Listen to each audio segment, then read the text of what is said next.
সারা মাস রোজা থাকার পর, আল্লাহর হুকুম মেনে সারা রাত রোজা রাখার পর, তারপরে ঈদের দিনে জামা কাপড় পরিষ্কার করে শেরওয়ানি গায়ে লাগাইয়া পাঞ্জাবি পরে আতর মেখে এরপরে ঈদের জামাতে যখন দাঁড়ায় যায়, সে যে মজা পায়, সারা মাস রোজা রেখে ঈদের জামাতে গিয়ে সে যে মজা পায়, যে রোজা রাখলো না ঈদের দিনে খুব জামা পাজামা সেন্ট এগুলো মেখে টেকে প্রথম কাতারে গিয়ে দাঁড়ায় গেছে, ও সেই মজা পাবে না। ওর মনের মধ্যে একটা চোর চোর ভাব থেকেই যায়। সে মনে মনে ভাবে এই জামাত আমার না, জোর করে আসছি, এইখানে দাঁড়াবার যোগ্যতা আমার নাই। মনের মধ্যে সে একটা অপরাধী ফিল করে, সে ফিল করতে থাকে। সুতরাং রোজাদারের জন্য দুইটা খুশি, একটা হচ্ছে ইফতারের সময়, আর একটা খুশি হবে যখন আল্লাহ তাদেরকে দেখা দেবেন। সুবহানাল্লাহ। এই রোজা আল্লাহ পাক দান করেছেন। আচ্ছা, কি জন্য রোজা আমাদের দিলেন? এই জন্য দিয়েছেন যে একটা মাস পৃথিবীর মুসলমানরা না খেয়ে থাকুক দিনের বেলায়, ওই না খেয়ে থাকার যে খাবারগুলি বাঁচবে এগুলি আল্লাহ অন্য কোনো এলাকার মানুষদের খাওয়াবেন নাকি? এই জন্য করেছেন রোজা, এজন্য করেন নাই। রোজার ফজিলত আল্লাহর নবী বলেছেন, রমজান মুবারকের এত ফজিলত, মানুষ যখন কোন ইবাদত করে আল্লাহ পাক সেই ইবাদতের নেক আমলের সওয়াব 10 থেকে শুরু করে 700 পর্যন্ত বাড়ায় দেন। 10 থেকে শুরু করে 700 বাড়ায় দেন, ইল্লা সাওম, রোজা ছাড়া। নবীজি বলেছেন, রমজান মুবারকে কেউ যদি একটি নফল কাজ আদায় করে, একটি নফল ইবাদত করে, অন্য মাসের একটি ফরজ আদায় করার সওয়াব আল্লাহ পাক নামায় আমলে দিয়ে দিবেন। রমজান মুবারকে কেউ যদি একটি ফরজ আদায় করে, অন্য মাসের 70টি ফরজ আদায় করার মতো সওয়াব আমলনামায় আল্লাহ দিয়ে দিবেন। সুবহানাল্লাহ। এই মাস আমাদের সামনে, আল্লাহু আকবার বলি, আল্লাহু আকবার বলি, আলহামদুলিল্লাহ। এই পবিত্র মাস আমাদের সামনে, এই মাসে এত সওয়াব, নফল হয় ফরজের মতো আর ফরজ হয় 70টা ফরজের মতো। এত সওয়াব কেন হইল? আমরা না খেয়ে থাকি সেই জন্য নাকি? বলতে পারেন কেন হলো? একটি কারণ, শাহরু রমাদান আল্লাযী উনজিলা ফীহিল কুরআন। সুবহানাল্লাহ বলবেন না? এই রমজান মাস হচ্ছে সেই মাস যে মাসে আল্লাহ রাব্বুল আলামিন কোরআনে কারীমকে নাজিল করেছেন। এই মাসের মধ্যে একটি রাত আছে, খায়রুম মিন আলফি শাহর, যে রাতটি 1000 মাসের চাইতে বেশি গুরুত্বপূর্ণ আল্লাহর কাছে। সুবহানাল্লাহ। একটি রাত 1000 মাসের চাইতে গুরুত্বপূর্ণ। 1000 মাস ক্যালকুলেটর দিয়ে হিসাব করলে দেখা যায় যে 1000 মাসে 83 বছর 4 মাস হয়। তাহলে তার অর্থ কি এই যে একটানা 83 বছর 4 মাস ইবাদত করলে যে সওয়াব হবে, এই রাত্রে ইবাদত করলে সেই সওয়াব হবে? হতে পারে, এরকম হতে পারে, কিন্তু ব্যাখ্যাটা কি? ব্যাখ্যাটা হচ্ছে এই, আরবিতে আলফুন শব্দ দিয়ে 1000 বোঝানো হয় না। আরবিতে যখন আলফুন বলা হয় তাহলে বোঝা যায় সংখ্যাধিক্য, বিপুল সংখ্যা, হাজার হাজার হাজার হাজার, থাউজেন্ডস এন্ড থাউজেন্ডস। এইটাকে বোঝাবার জন্য আরবিতে ব্যবহার করা হয় আলফুন, হাজার হাজার। তাহলে আল্লাহ কি বুঝাতে চাচ্ছেন? আল্লাহ রাব্বুল আলামিন তিনি আয়াত দ্বারা বুঝাতে চান, এর ব্যাখ্যা হচ্ছে এই পৃথিবীর মানবতার কল্যাণের জন্য, এই পৃথিবীর মানুষের ভালাইয়ের জন্য, মঙ্গলের জন্য হাজার হাজার মাস ধরে এই পৃথিবীর মানুষের যে কল্যাণ হয় নাই, এই রমজান মুবারকে একটা রাত আছে যেই রাতে আল্লাহ রাব্বুল আলামিন মানবতার সেই কল্যাণ করেছেন। সেই কল্যাণ কি দিয়ে করেছেন? শাহরু রমাদান আল্লাযী উনজিলা ফীহিল কোরআন, কোরআন নাজিল করে পৃথিবীর মানুষকে সেই কল্যাণ আল্লাহ দিয়েছেন। সুবহানাল্লাহ। বন্ধুগণ, কোরআন, কোরআন কি নিয়ামত আমাদের কাছে! সেই নিয়ামতকে আমরা চিনলাম না, আমরা বুঝতে পারলাম না কত বড় নিয়ামত আল্লাহ আমাদের দান করেছেন। এই কোরআন যেন আপনি শুনতে পারেন, পড়তে পারেন, বুঝতে পারেন, সেই জন্য আল্লাহ রাব্বুল আলামিন শরিয়াত কি সুন্দর ব্যবস্থা করেছে। কোরআন শোনার জন্য রমজান মুবারকে তারাবিহের নামাজের ব্যবস্থা করা হয়েছে। সুবহানাল্লাহ, সুবহানাল্লাহ। যারা সব সময় পড়তে পারেন না, কোরআন তেলাওয়াত জানেন না, অথবা সারা বছরও এক খতম কোরআন শরীফ পড়া হয় না, শরিয়াত কি সুন্দর বিধান করলো যে আপনি যেন 30 পারা কোরআন শরীফ শুনতে পারেন। এই ব্যবস্থা তারাবিহের নামাজের মধ্যে শরিয়াত করে দিয়েছে। আলহামদুলিল্লাহ, আলহামদুলিল্লাহ। যাদের টাকা কড়ি আছে আমি তাদেরকে অনুরোধ করব, যদি পারেন তাহলে মেহেরবানি করে রমজান মুবারকে ওমরা পালন করবেন। আমি ওমরার নিয়ত করেই এসেছি, ঢাকা থেকে ওমরার নিয়ত করেই এসেছি, আপনাদেরকে দেখে গেলাম। আর আমি এখান থেকে ডাইরেক্ট মদিনা মুনাওয়ারায় চলে যাব ইনশাআল্লাহ। লাইলাতুল কদর পর্যন্ত হারামাইনুশ শরীফাইনে কাটাতে চাই, নিয়ত করেছি। আপনারা দোয়া করুন আল্লাহ যেন কবুল করেন। কি মজা যখন আপনি হারামাইনুশ শরীফাইনে যখন তেলাওয়াত শুনবেন, আপনার কাছে মনে হবে যেন কোরআন শরীফ নাজিল হতেছে। সুবহানাল্লাহ। সেখানে তো নামাজের পরে হাত তুলে মোনাজাত করা হয় না, শুধুমাত্র রমজান মুবারকে বেতেরের নামাজের মধ্যে ইমাম সাহেব হাত তুলে মোনাজাত করেন। গত বছর রমজান মুবারকের লাইলাতুল কদরে আমি ছিলাম, গত কয়েক বছর ধরে আল্লাহ যাওয়ার তৌফিক দিয়েছেন দয়া করে। সেখানে লাইলাতুল কদরে পত্রিকাগুলি লিখেছে 30 লাখের উপরে লোক ছিল মক্কা শরীফের হারাম শরীফে, 30 লাখের উপরে। যখন তেলাওয়াত হচ্ছে, মোনাজাত করতেছেন ইমাম সাহেব কাঁপতেছেন, মোনাজাত করতেছেন, কাঁদতেছেন, আর গোটা হারাম জুড়ে কান্নার রোল পড়ে গিয়েছে। কিভাবে কাঁদতেছে!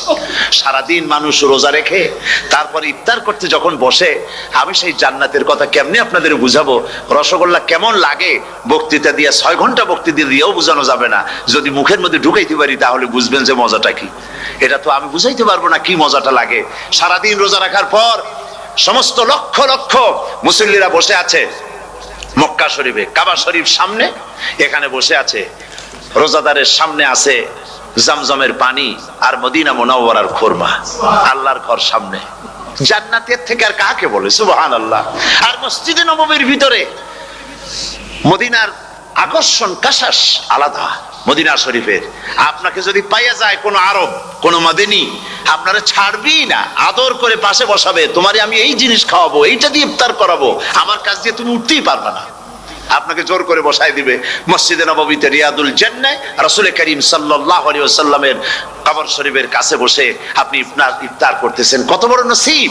সেই জন্য আমি বলি, হলিডে করার জন্য আমেরিকা, সিঙ্গাপুর, হাবিজাবি এই সমস্ত ঘুরে কোনো লাভ নাই। হলিডে করতে চান, রমজান মুবারকে চলে যান হারামাইনুশ শরীফাইন, মদিনা আল মুনাওয়ারা, মক্কা আল মুকাররমা। কপাল খুলে যাবে, জিন্দেগীর সমস্ত গুনাহ খাতা আল্লাহ পাক maaf করে দিবেন।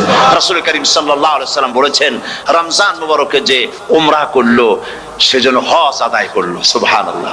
অন্য রিওয়ায়াতে এসেছে, যে ব্যক্তি রমজান মুবারকে উমরা করলো সেজন্য আমার সাথে হজ আদায় করলো। সুবহানাল্লাহ।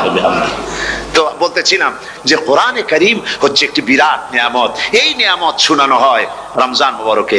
আমি এবার এসে খুব খুশি হলাম একথা শুনে যে ইস্ট লন্ডন মসজিদ তারা একটা ব্যবস্থা করেছে, সুন্দর একটা রেডিও তারা আবিষ্কার করেছে। না কি করছেন আপনারা?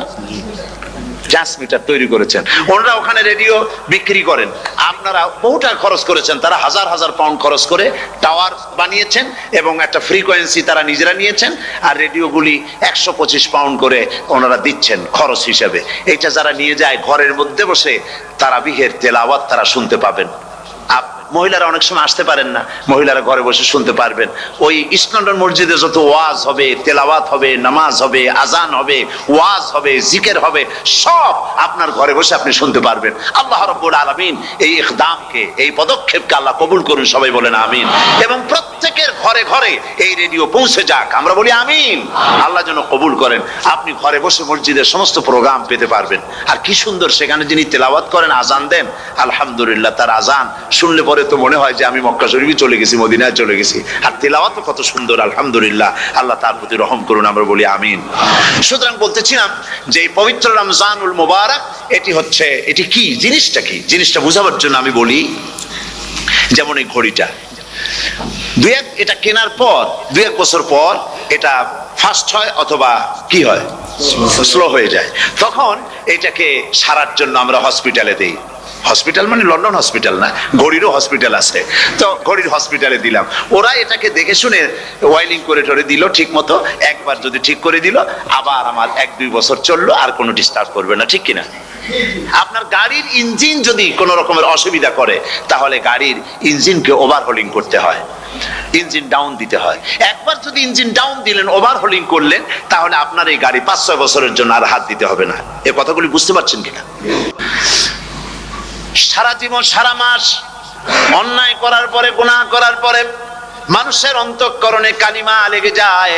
আল্লাহ রাব্বুল আলামিন রমজান মোবারকের একটা ব্যবস্থা করেছেন, ইঞ্জিন ওভারহোলিং এর মতো, ইঞ্জিন ডাউন দেওয়ার মতো। আপনার কালবকে, আপনার আত্মাকে, আপনার বিবেককে, আমার বিবেককে পরিষ্কার করার জন্য রমজান মাস করে দিয়েছেন। রমজান মোবারকের একটি মাসের কোর্স যদি কমপ্লিট করা যায়, তাকওয়া দিয়া যদি ভরে দেওয়া যায়, তাহলে বাকি 11 মাস আরামসে চলবে, কোনো অসুবিধা হবে না। নবীজি বলেছেন রমজান মুবারকে মাস আসার সঙ্গে সঙ্গে আল্লাহ রাব্বুল আলামিন তিনি জান্নাতের সমস্ত দরজাগুলি খুলে দেন, আর জাহান্নামের সব দরজাগুলি আল্লাহ রাব্বুল আলামিন বন্ধ করে দেন। সুবহানাল্লাহ। আর শয়তানকে শৃঙ্খল দিয়ে বেঁধে ফেলা হয়, শিকল দিয়ে শয়তানরে বাঁধা হয়ে যায়। এই হাদিসটা যখনই শুনাই বিভিন্ন জায়গায়, লোকেরা বিভিন্ন জায়গায় প্রশ্ন করে, হুজুর কোন তো যে শয়তানরে বাঁধতে হয়, কিন্তু রমজান মাস হতো লোকেরা মদ খায়, মিথ্যা কথা কয়, তাহলে শয়তান বাঁধা থাকলো কেমনে? আমি বলি দেখেন, এরও ব্যাখ্যা আছে।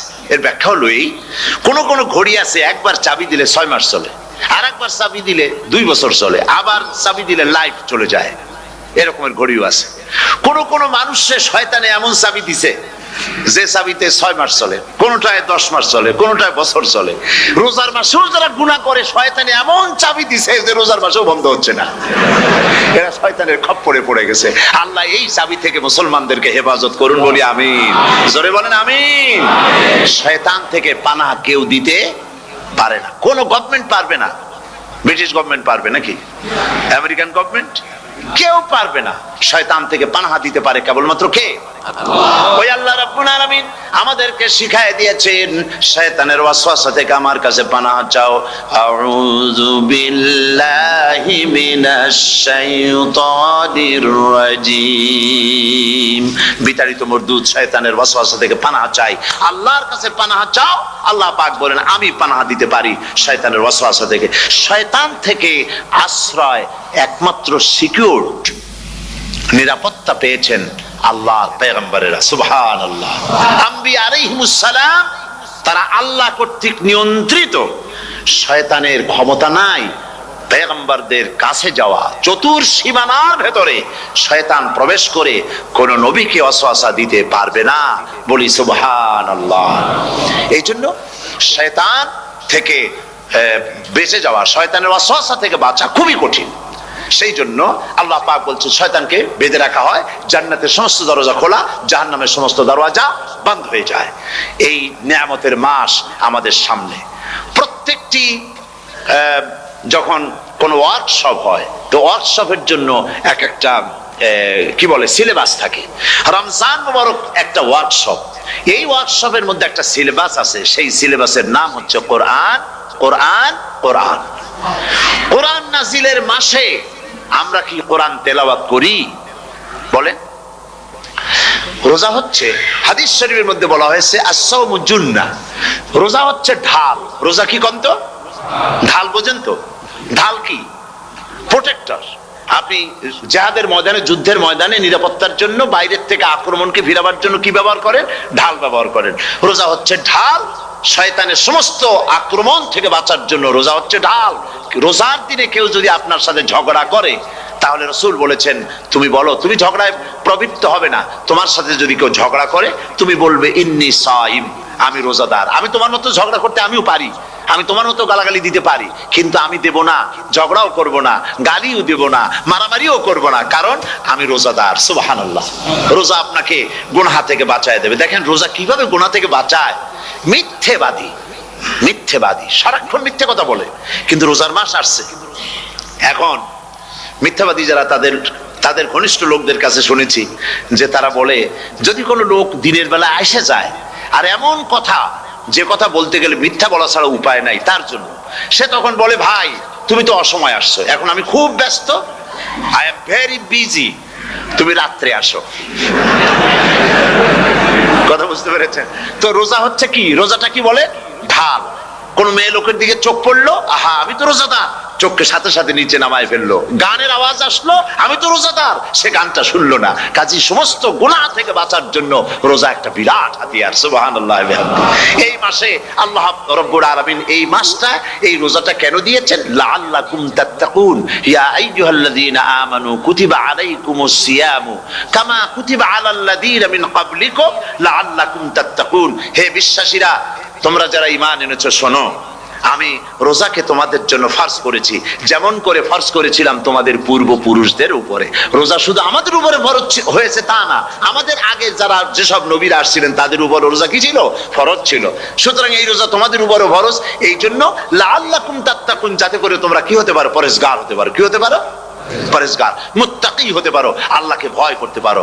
একমাত্র আল্লাহর ভয় মানুষকে ভালো বানাতে পারে। একটা মানুষ জান্নাতে যাওয়ার জন্য, জাহান্নাম থেকে বাঁচার জন্য একটা জিনিস, কয়টা জিনিস বলেন? একটি জিনিস যদি ভেতরে থাকে তাহলে সমস্ত গুনাহ থেকে বাঁচতে পারে। আর একটি জিনিস যদি না থাকে তাহলে এমন কোনো কাজ নাই পৃথিবীতে যা সে করতে পারে না। সেই কাজটার নাম কি? তাকওয়া।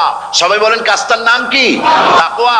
যদি ভেতরে আল্লাহ পাকের ভয় থাকে, রব্বুল আলামিন আমাকে দেখছেন, তিনি আমাকে শুনতেছেন, এই ভয় যদি অন্তঃকরণের ভিতরে থাকে তাহলে এই লোকটি কোনো গুনাহের কাজ করতে পারবে না, মিথ্যা বলতে পারবে না, ওজনে কম দিতে পারবে না, খাদ্যে ভেজাল দিতে পারবে না, শয়তানি বদমাশি করতে পারবে না।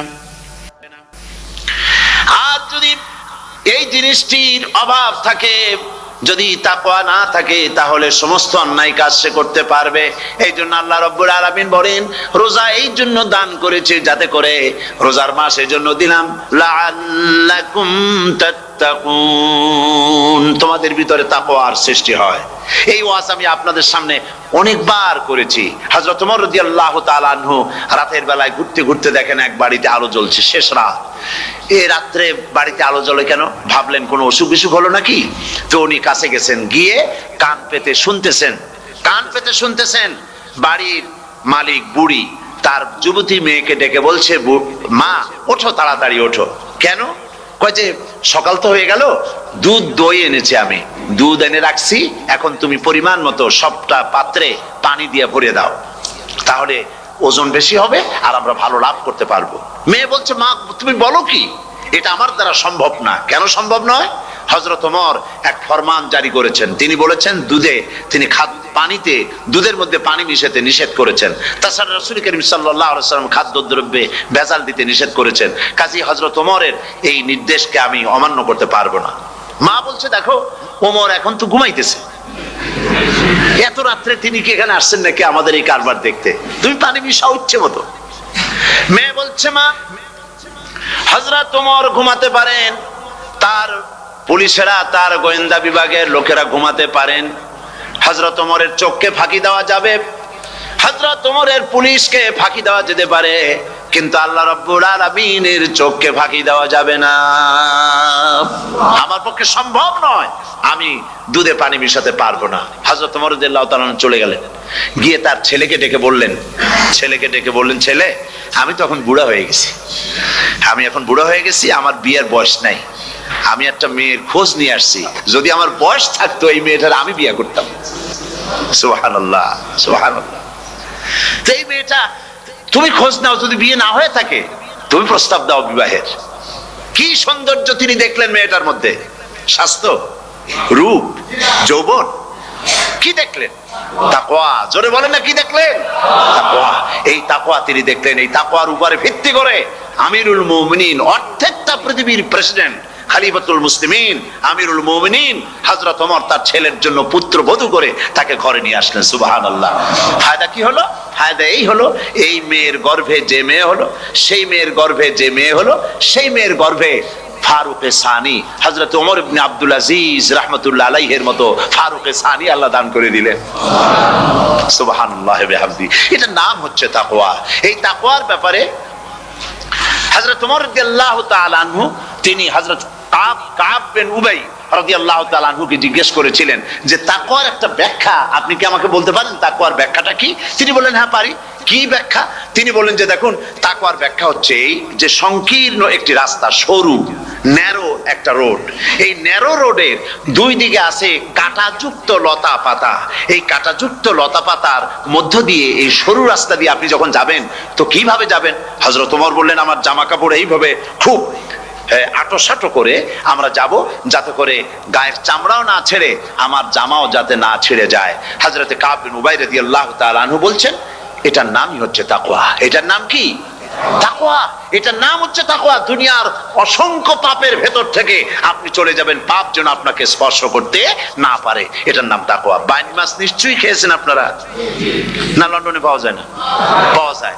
এই বাইন মাছ যারা খেয়েছেন আপনারা, আমি জানি না আপনারা জানেন কিনা, বাইন মাছ কোথায় থাকে? পানিতে থাকে না কাদায় থাকে?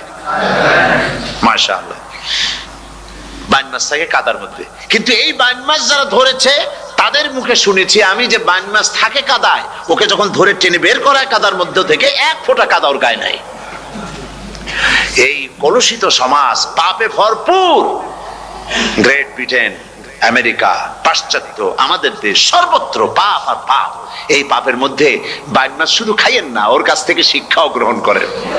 ও যেমন কাদার মধ্যে থাকে, কাদা ওর গায়ে লাগে না, আপনিও এই সমাজের মধ্যে আপনি আপনার কাজ চালিয়ে যান, পাপ যেন আপনাকে স্পর্শ না করে। আল্লাহ যেন পাপের থেকে আমাদের বাঁচান। আমরা বলি আমিন, সবাই বলেন আমিন। এটার নাম হচ্ছে তাকওয়া। আর তাকওয়া লম্বা জামায় তাকওয়া হয় না, লম্বা দাড়িতে তাকওয়া হয় না, পাগড়ি একটা বানলেই তাকওয়া হয় না। রাসূলুল্লাহ সাল্লাল্লাহু আলাইহি ওয়াসাল্লাম বলেছেন তাকওয়া হা হুনা, হা হুনা, হা হুনা, তিনবার বলেছেন, বুকের দিকে দেখায় বলেছেন তাকওয়া হা হুনা। তাকওয়া হচ্ছে এখানে। এর অর্থ এই নয় যে আমি দাড়িকে আমি ছোট করে দেখছি, জামাকে ছোট করে দেখছি, তা নয়। কিন্তু বলছি যে তাকওয়াটা হচ্ছে অন্তরের ভেতরে। এই অন্তরের ভেতর থেকেই এটার বহির প্রকাশ হতে হবে।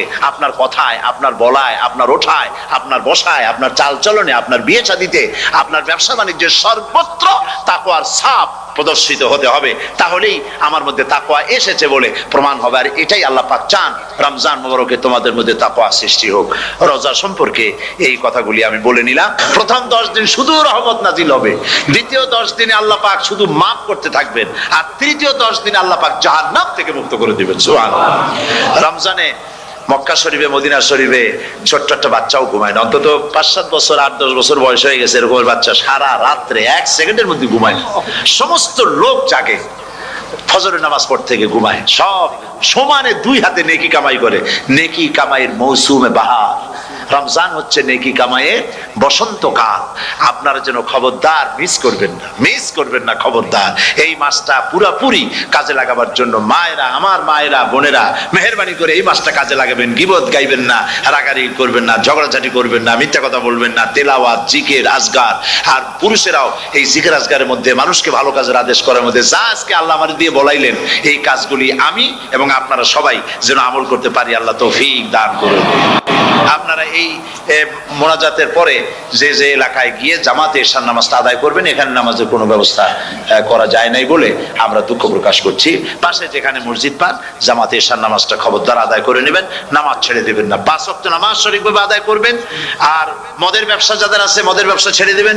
আর মদের চাকরি যারা করেন, সেখান থেকে এই চাকরি উঠাইয়া কোনো ভালো জায়গায় চাকরি করার জন্য চেষ্টা করবেন। জেনা, ব্যভিচার, নাচ, গান ইত্যাদি, তাস, পাশা, জুয়া, অন্যায় কাজে যাব না। আল্লাহ যেন কবুল করেন, বলেন আমিন। বলেন সবাই আমিন। এটাই কাজ। শিরক এবং বেদাতের বাড়ির কাছেও আমরা কেউ যাব না। এই তওবা করে খাঁটি মুসলমান হইতে হবে। আমরা কতদিন বাঁচবো জানি না। আল্লাহ পাক যেন আমাদেরকে। রোজা শুরু করবেন কোনখান থেকে, শেষ করবেন কোথায় গিয়ে? সফরে, প্লেনে যখন চলবেন তখন আপনার রোজার অবস্থা কি হবে? যদি দেশে যান তখন কি হবে?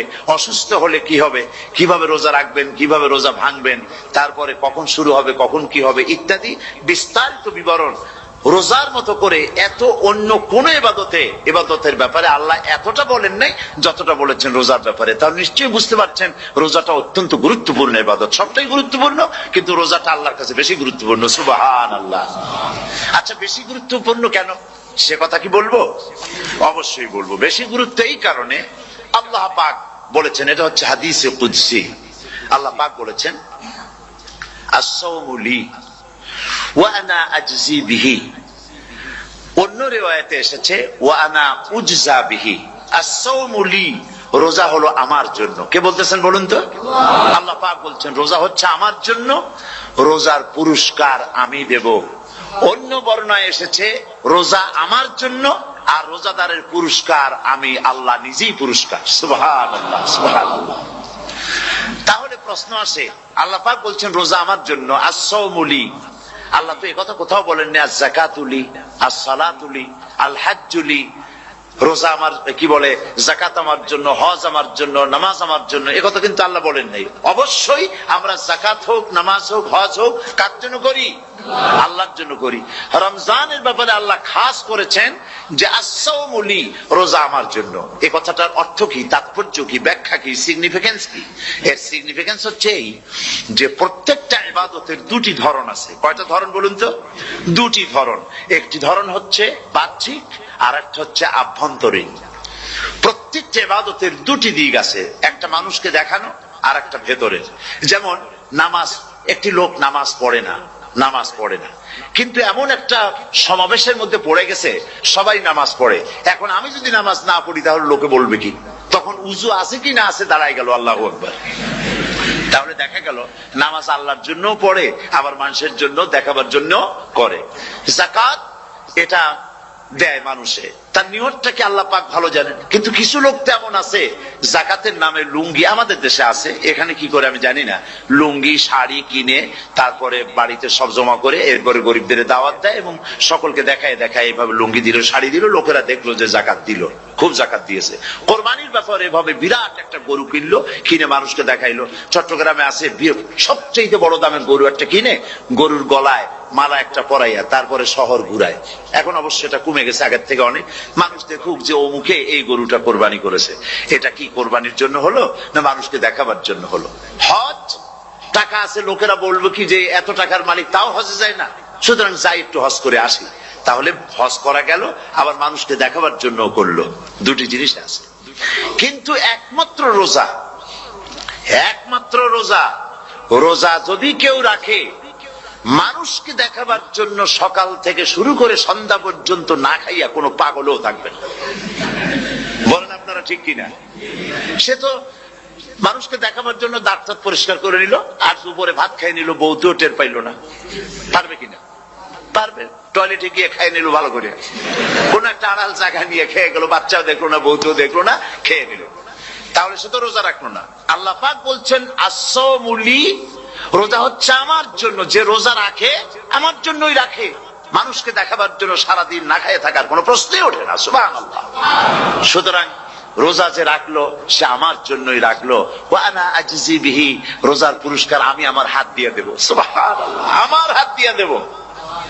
ম্যানেজার যদি বলে এই কাজগুলি করলে পরে বেতন, নির্ধারিত বেতন পাবা, আর এইটা যদি করো তাহলে বেতনটা আমি দেবো আমার হাত দিয়া, তাহলে এমপ্লয় যারা তারা বুঝতেই পারবে যে মালিক যখন নিজেই দেবে তাহলে ম্যানেজারের মতো দেবে না, মালিক মালিকের মতোই বড় করে দেবে।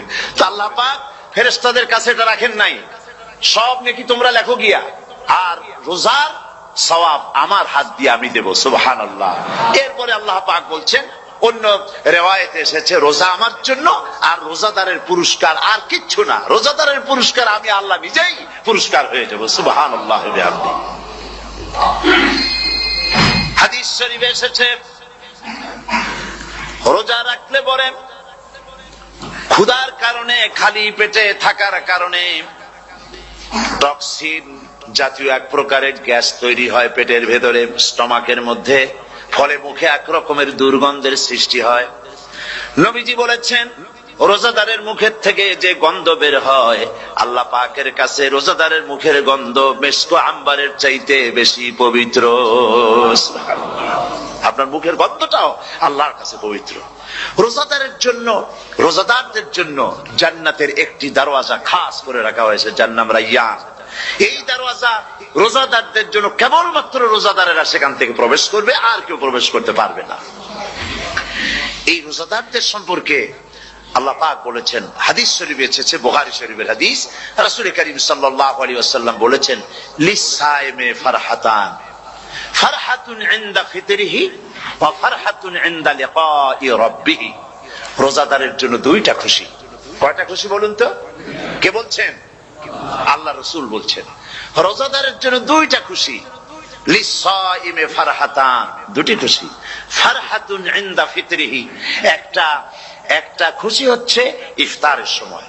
এই ফিতরিহি দুটি কথা, এই একটি কথার দুটি ব্যাখ্যা হয়। একটা হচ্ছে ইফতারের সময়, ইফতারের কথা বলা হয়েছে, আর ঈদের কথাও এর মধ্যে বলা হয়েছে।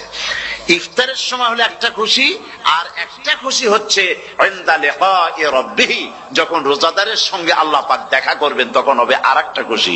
তার মানে হচ্ছে রোজাদারদের সঙ্গে স্পেশাল আল্লাহ রাব্বুল আলামিন সাক্ষাৎকারের ব্যবস্থা করবেন। সুবহানাল্লাহ।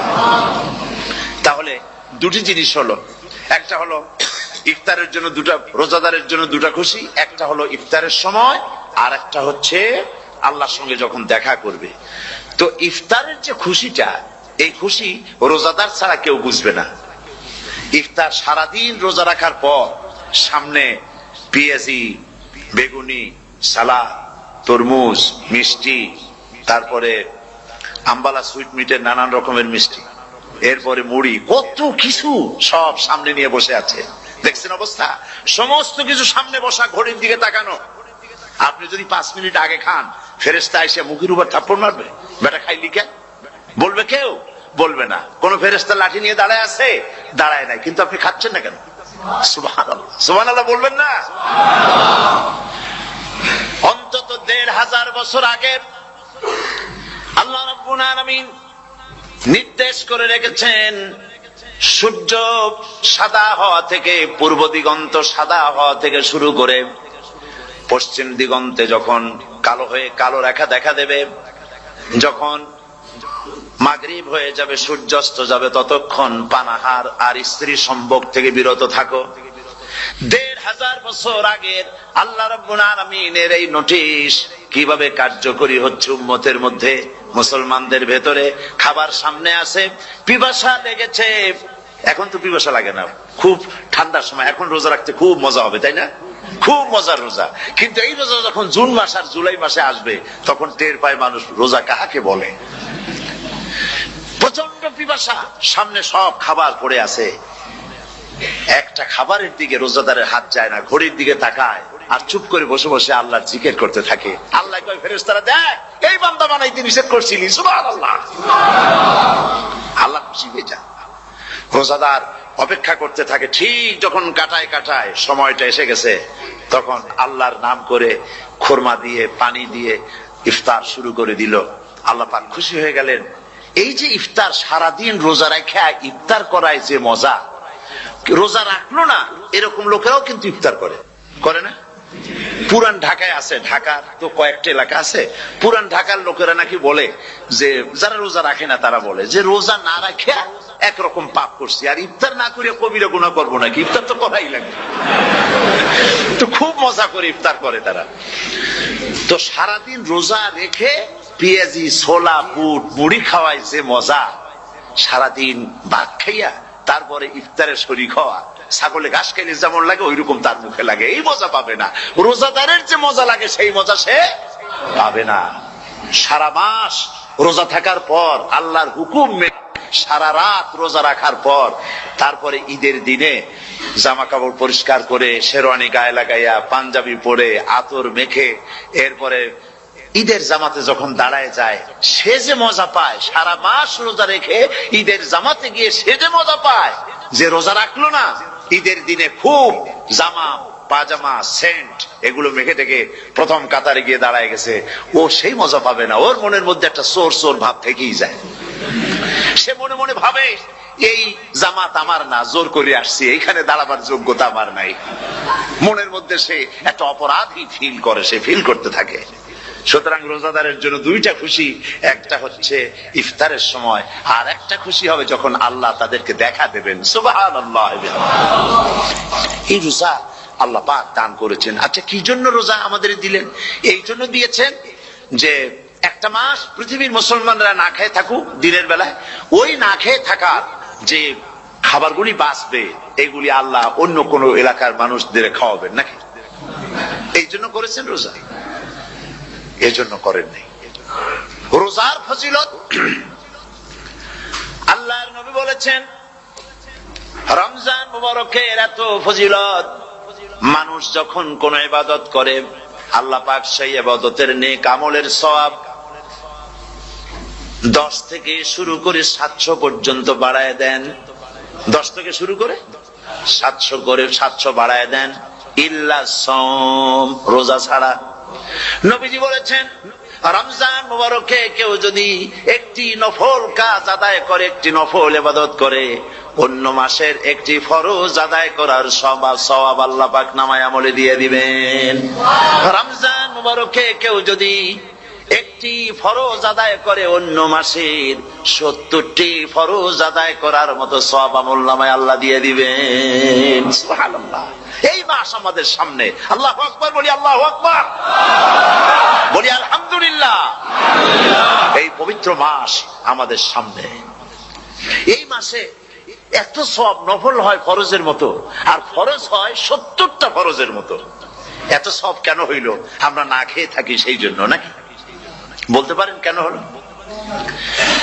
একটি কারণ, শাহরু রমাদান আল্লাযী উনজিলা ফীহিল কুরআন। সুবহানাল্লাহ বলবেন না? এই রমজান মাস হচ্ছে সেই মাস যে মাসে আল্লাহ রাব্বুল আলামিন কোরআনে কারীমকে নাজিল করেছেন। এই মাসের মধ্যে একটি রাত আছে, খায়রুম মিন আলফি শাহর, যে রাতটি 1000 মাসের চাইতে বেশি গুরুত্বপূর্ণ আল্লাহর কাছে। সুবহানাল্লাহ। একটি রাত 1000 মাসের চাইতে গুরুত্বপূর্ণ। 1000 মাস ক্যালকুলেটর দিয়ে হিসাব করলে দেখা যায় যে 1000 মাসে 83 বছর 4 মাস হয়। তাহলে তার অর্থ কি এই যে একটানা 83 বছর 4 মাস ইবাদত করলে যে সওয়াব হবে, এই রাত্রে ইবাদত করলে সেই সওয়াব হবে। হতে পারে, এরকম হতে পারে, কিন্তু ব্যাখ্যাটা কি? ব্যাখ্যাটা হচ্ছে আরবিতে আলফুন শব্দ দিয়ে 1000 বোঝানো হয় না। আরবিতে যখন আলফুন বলা হয় তাহলে বোঝা যায় সংখ্যাধিক্য, বিপুল সংখ্যা, হাজার হাজার, হাজার হাজার, থাউজেন্ডস এন্ড থাউজেন্ডস। এইটাকে বোঝানোর জন্য আরবিতে ব্যবহার করা হয় আলফুন, হাজার হাজার। তাহলে আল্লাহ কি বুঝাতে চাচ্ছেন? আল্লাহ রাব্বুল আলামিন তিনি আয়াত দ্বারা বুঝাতে চান, এর ব্যাখ্যা হচ্ছে এই পৃথিবীর মানবতার কল্যাণের জন্য, এই পৃথিবীর মানুষের ভালাইয়ের জন্য, মঙ্গলের জন্য হাজার হাজার মাস ধরে এই পৃথিবীর মানুষের যে কল্যাণ হয় নাই, এই রমজান মুবারকে একটা রাত আছে যেই রাতে আল্লাহ রাব্বুল আলামিন মানবতার সেই কল্যাণ করেছেন। সেই কল্যাণ কি দিয়ে করেছেন? শাহরু রমাদান আল্লাযী উনজিলা ফীহিল কুরআন, কোরআন নাযিল করে পৃথিবীর মানুষকে সেই কল্যাণ আল্লাহ দিয়েছেন। সুবহানাল্লাহ। বন্ধুগণ, কোরআন, কোরআন কি নিয়ামত আমাদের কাছে! সেই নিয়ামতকে আমরা চিনলাম না, আমরা বুঝতে পারলাম না কত বড় নিয়ামত আল্লাহ আমাদের দান করেছেন। এই কোরআন যেন আপনি শুনতে পারেন, পড়তে পারেন, বুঝতে পারেন, সেই জন্য আল্লাহ রাব্বুল আলামিন শরিয়াত কি সুন্দর ব্যবস্থা করেছে। কোরআন শোনার জন্য রমজান মুবারকে তারাবিহের নামাজের ব্যবস্থা করা হয়েছে। সুবহানাল্লাহ, সুবহানাল্লাহ। যারা সব সময় পড়তে পারেন না, কোরআন তেলাওয়াত জানেন না, অথবা সারা বছরও এক খতম কোরআন শরীফ পড়া হয় না, শরিয়াত কি সুন্দর বিধান করলো যে আপনি যেন 30 পারা কোরআন শরীফ শুনতে পারেন। এই ব্যবস্থা তারাবিহের নামাজের মধ্যে শরিয়াত করে দিয়েছে। আলহামদুলিল্লাহ, আলহামদুলিল্লাহ। যাদের টাকা কড়ি আছে আমি তাদেরকে অনুরোধ করব, যদি পারেন তাহলে মেহেরবানি করে রমজান মুবারকে উমরা পালন করবেন। আমি উমরার নিয়ত করেই এসেছি, ঢাকা থেকে উমরার নিয়ত করেই এসেছি, আপনাদেরকে দেখে গেলাম। আর আমি এখান থেকে ডাইরেক্ট মদিনা মুনাওয়ারায় চলে যাব ইনশাআল্লাহ।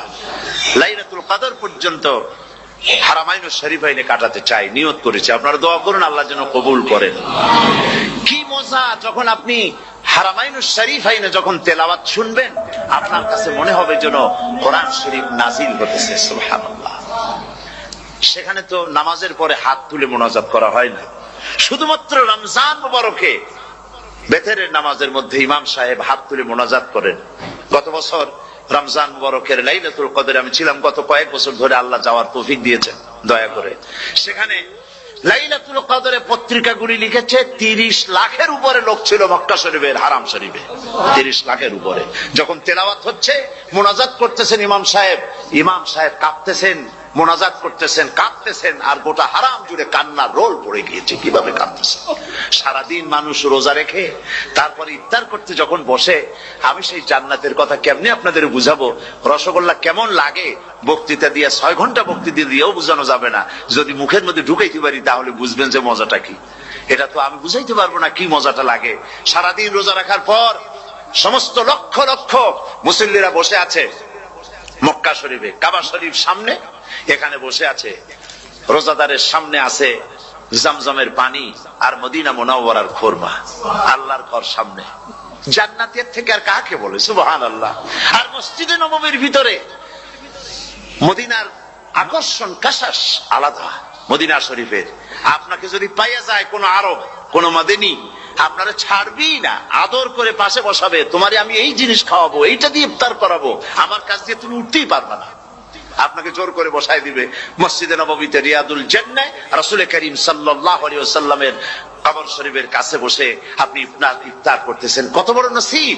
সেই জন্য আমি বলি, হলিডে করার জন্য আমেরিকা, সিঙ্গাপুর, হাবিজাবি এই সমস্ত ঘুরে কোনো লাভ নাই। হলিডে করতে চান, রমজান মুবারকে চলে যান হারামাইনুল শরীফেন, মদিনা আল মুনাওয়ারা, মক্কা আল মুকাররমা।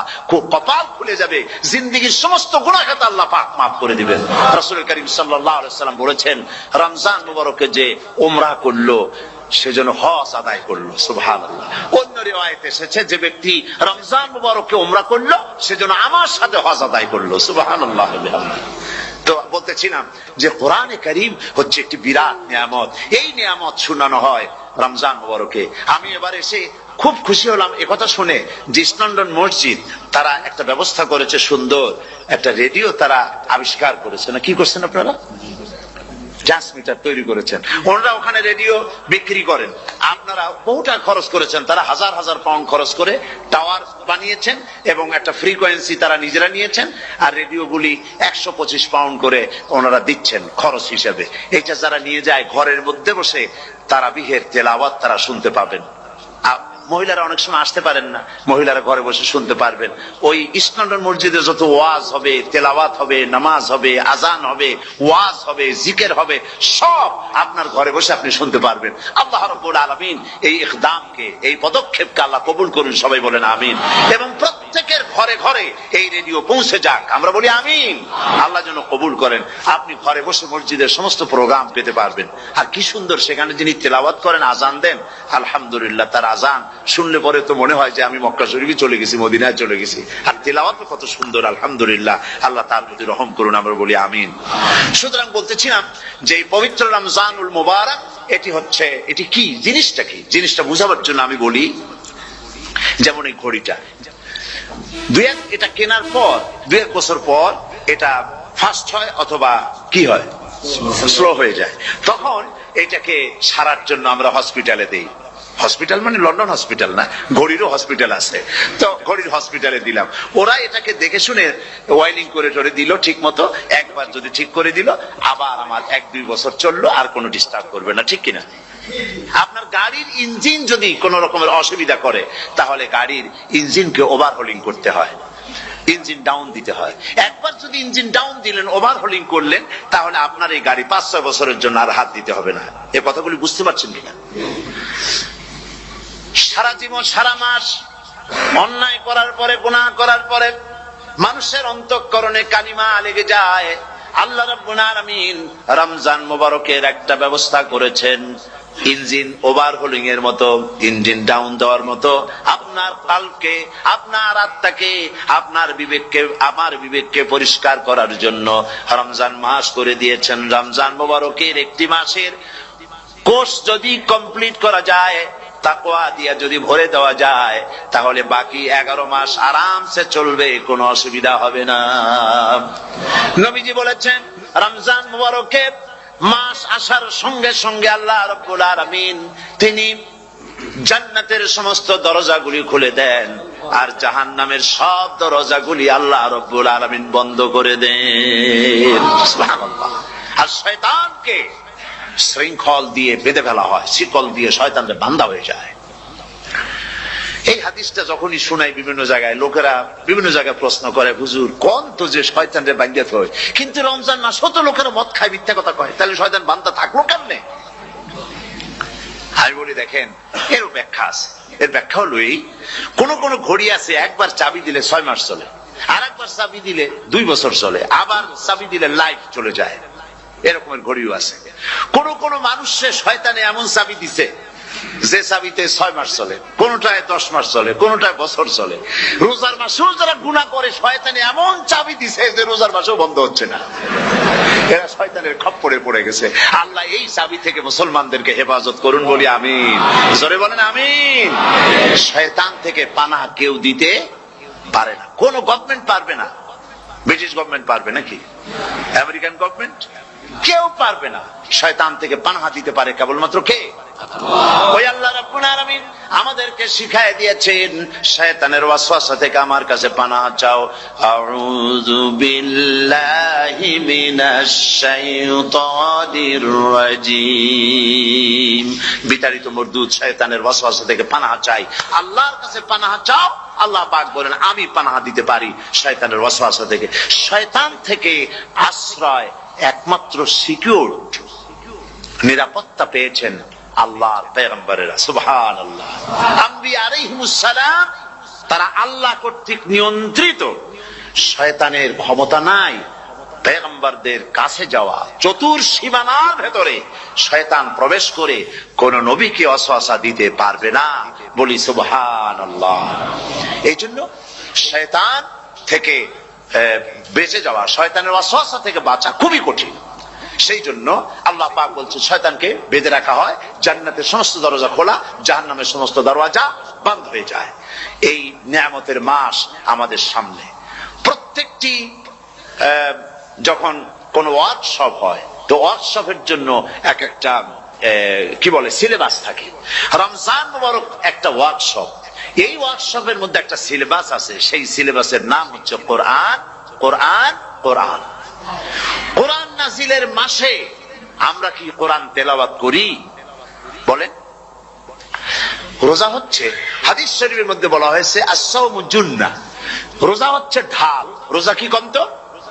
ঢাল। বোঝেন তো ঢাল কি? প্রোটেক্টর। আপনি জিহাদের ময়দানে, যুদ্ধের ময়দানে নিরাপত্তার জন্য, বাইরের থেকে আক্রমণকে ফিরাবার জন্য কি ব্যবহার করেন? ঢাল ব্যবহার করেন। রোজা হচ্ছে ঢাল, শয়তানের সমস্ত আক্রমণ থেকে বাঁচার জন্য রোজা হচ্ছে ঢাল।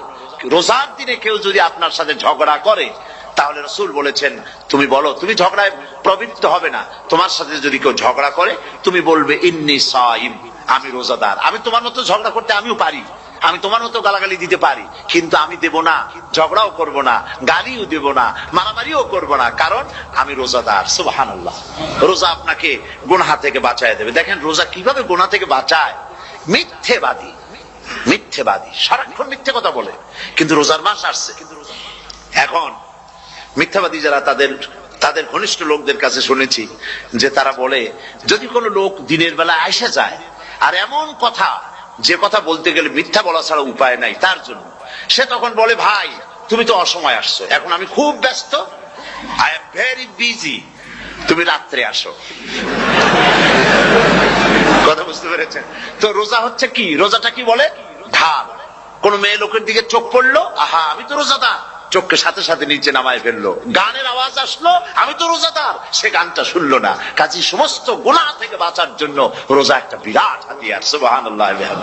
এই মাসে আল্লাহ রাব্বুল আলামিন এই মাসটা, এই রোজাটা কেন দিয়েছেন? লাআল্লাকুম তাত্তাকুন, ইয়া আইয়ুহাল্লাযীনা আমানু কুতিবা আলাইকুমুস সিয়ামু কামা কুতিবা আলাল্লাযীনা মিন ক্বাবলিকুম লাআল্লাকুম তাত্তাকুন। হে বিশ্বাসীরা, তোমরা যারা ঈমান এনেছো, শোনো, আমি রোজাকে তোমাদের জন্য ফার্জ করেছি, যেমন করে ফার্জ করেছিলাম তোমাদের পূর্বপুরুষদের উপরে। রোজা শুধু আমাদের উপরে ফরজ হয়েছে তা না, আমাদের আগে যারা যেসব নবীরা আসছিলেন তাদের উপর রোজা কি ছিল? ফরজ ছিল। সুতরাং এই রোজা তোমাদের উপরে ফরজ, এই জন্য লাআল্লাকুম তাত্তাকুন, যাতে করে তোমরা কি হতে পারো? পরেজগার হতে পারো। কি হতে পারো? পরেজগার, মুত্তাকি হতে পারো, আল্লাহকে ভয় করতে পারো। আল্লাহর কাছে কোন লোক যদি তাহাজ্জুদের নামাজ পড়ে, কোন পুরুষ, সে যা সওয়াব পাবে, নারী তাহাজ্জুদ পড়লে সেই সওয়াব পাবে না, এমনটি নয়। পুরুষ হজ করে যে সওয়াব পাবে, নামাজ পড়ে যে সওয়াব পাবে, নারীও তা পাবে। জোরে বলেন সুবহানাল্লাহ। আল্লাহর কাছে নারী এবং পুরুষ কি মানুষ হিসেবে তারা উভয় সমান। কিন্তু এই নারীদের জীবনের তিনটি স্তর। কটি স্তর? তিনটি স্তর। একটা হচ্ছে কন্যা, বধূ, মাতা। নারীর জীবনের এই তিনটি স্তর, ভালো করে শুনুন। কন্যা, বধূ, মাতা। এখন কন্যা হিসাবে নারীর মর্যাদা, বধূ হিসাবে নারীর মর্যাদা, মা হিসাবে নারীর মর্যাদা। নারীকে ইসলাম কি দিল সেটা শুনুন। আল্লাহর নবী বলেছেন, কোন ব্যক্তির যদি তিনটা কন্যা সন্তান হয়, আর ওই তিনটা কন্যা সন্তানকে যদি সে আদব শিক্ষা দিতে পারে, ইসলামী তরবিয়াত দিতে পারে, আর যদি স্নেহ দিয়ে লালন পালন করতে পারে, তাহলে ওই কন্যার পিতা আর আমি মুহাম্মদ সাল্লাল্লাহু আলাইহি ওয়াসাল্লাম বেহেশতের ভিতরে পাশাপাশি অবস্থান করব। সুবহানাল্লাহ পড়ে। এ কথা কিন্তু রাসূলুল্লাহ কোথাও বলেন নাই যে কারো যদি তিনটা ছেলে হয় তো আমার সাথে আর সে বেহেশতে একসাথে থাকবে, না, তা বলা হয় নাই। বলা হয়েছে কন্যার ব্যাপারে। কার ব্যাপারে বলা হলো? ভালো করে শুনুন। রাসূলুল্লাহ বলছেন, কোন ঘরে যখন একটি সন্তান, একটি কন্যা সন্তান জন্মগ্রহণ করে, তখন একজন ফেরেশতা সেই ঘরে ঢোকে, একজন রহমতের ফেরেশতা আসে। ওই রহমতের ফেরেশতা ঘরের মধ্যে ঢুকে বলে, আসসালামু আলাইকুম ইয়া আহলাল বাইত, হে ঘরের মালিকের আল্লাহর রহমত তোমাদের উপরে বর্ষিত হোক। এই কথা বলে ওই ফেরেশতা ঘরের মধ্যে গিয়ে কন্যার মাথার উপরে হাত বুলায় আর বলতে থাকে, এই কন্যা সন্তানটি একটা দুর্বল শরীর থেকে বেরিয়ে এসেছে, এও একটা দুর্বল দেহ, একে যে লালন পালন করবে, দয়া দিবে, স্নেহ দিবে, আল্লাহ রাব্বুল আলামিনের সাহায্য কিয়ামত পর্যন্ত তার সাথে থাকবে।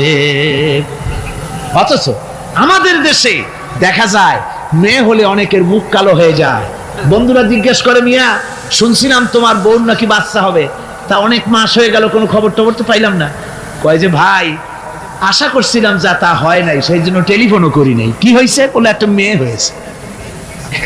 হাসেন এরকম কপাল পোড়া আছে কিনা? কন বারবার মেয়ে হয় বলে স্ত্রীকে তালাক দিয়েছে, এমন ঘটনাও বাংলাদেশে ঘটেছে। বোর যদি বারবার মেয়ে হয় তাহলে সেজন্য কি স্ত্রী দায়ী? যদি মানুষের জন্য দায়ী হয় মেয়ে বারবার হওয়ার জন্য, তাহলে তুমি স্বামী, তুমি তুলসী দুধের দোয়া তুলসী পাতা হলে কি করে? তুমিও তো দায়ী তার জন্য। আসলে স্বামী স্ত্রী মেয়ে হওয়ার জন্য, ছেলে হওয়ার জন্য কেউ দায়ী না। এ কোরআনে কারিমে রব্বুল আলামিন বলেছেন, আমি যাকে খুশি শুধু ছেলে দেই, যাকে খুশি শুধু মেয়ে দেই, যাকে খুশি তাকে ছেলেও দেই, মেয়েও দেই, আবার যাকে খুশি আমি কিছুই দেই না। এটা আমার কুদরত। সুতরাং এতে মন কালা করার কিছু নেই। নবীজি বলেছেন, কন্যার পিতাদেরকে গালি দিও না। অনেকে টিটকারি করে, বারবার মেয়ে হয় ছেলে একটাও হয় না, সেই জন্য টিটকারি বটকারি করে। আল্লাহ নবী বলেছেন, মেয়ের পিতাকে গালি দিও না, ঠাট্টা করো না, যেহেতু আমি মুহাম্মদ রাসূলুল্লাহ সাল্লাল্লাহু আলাইহি ওয়াসাল্লাম, আমি মেয়েদের পিতা, আমি নিজে মেয়েদের পিতা। খবরদার মেয়েদের পিতাকে গালি দিও না।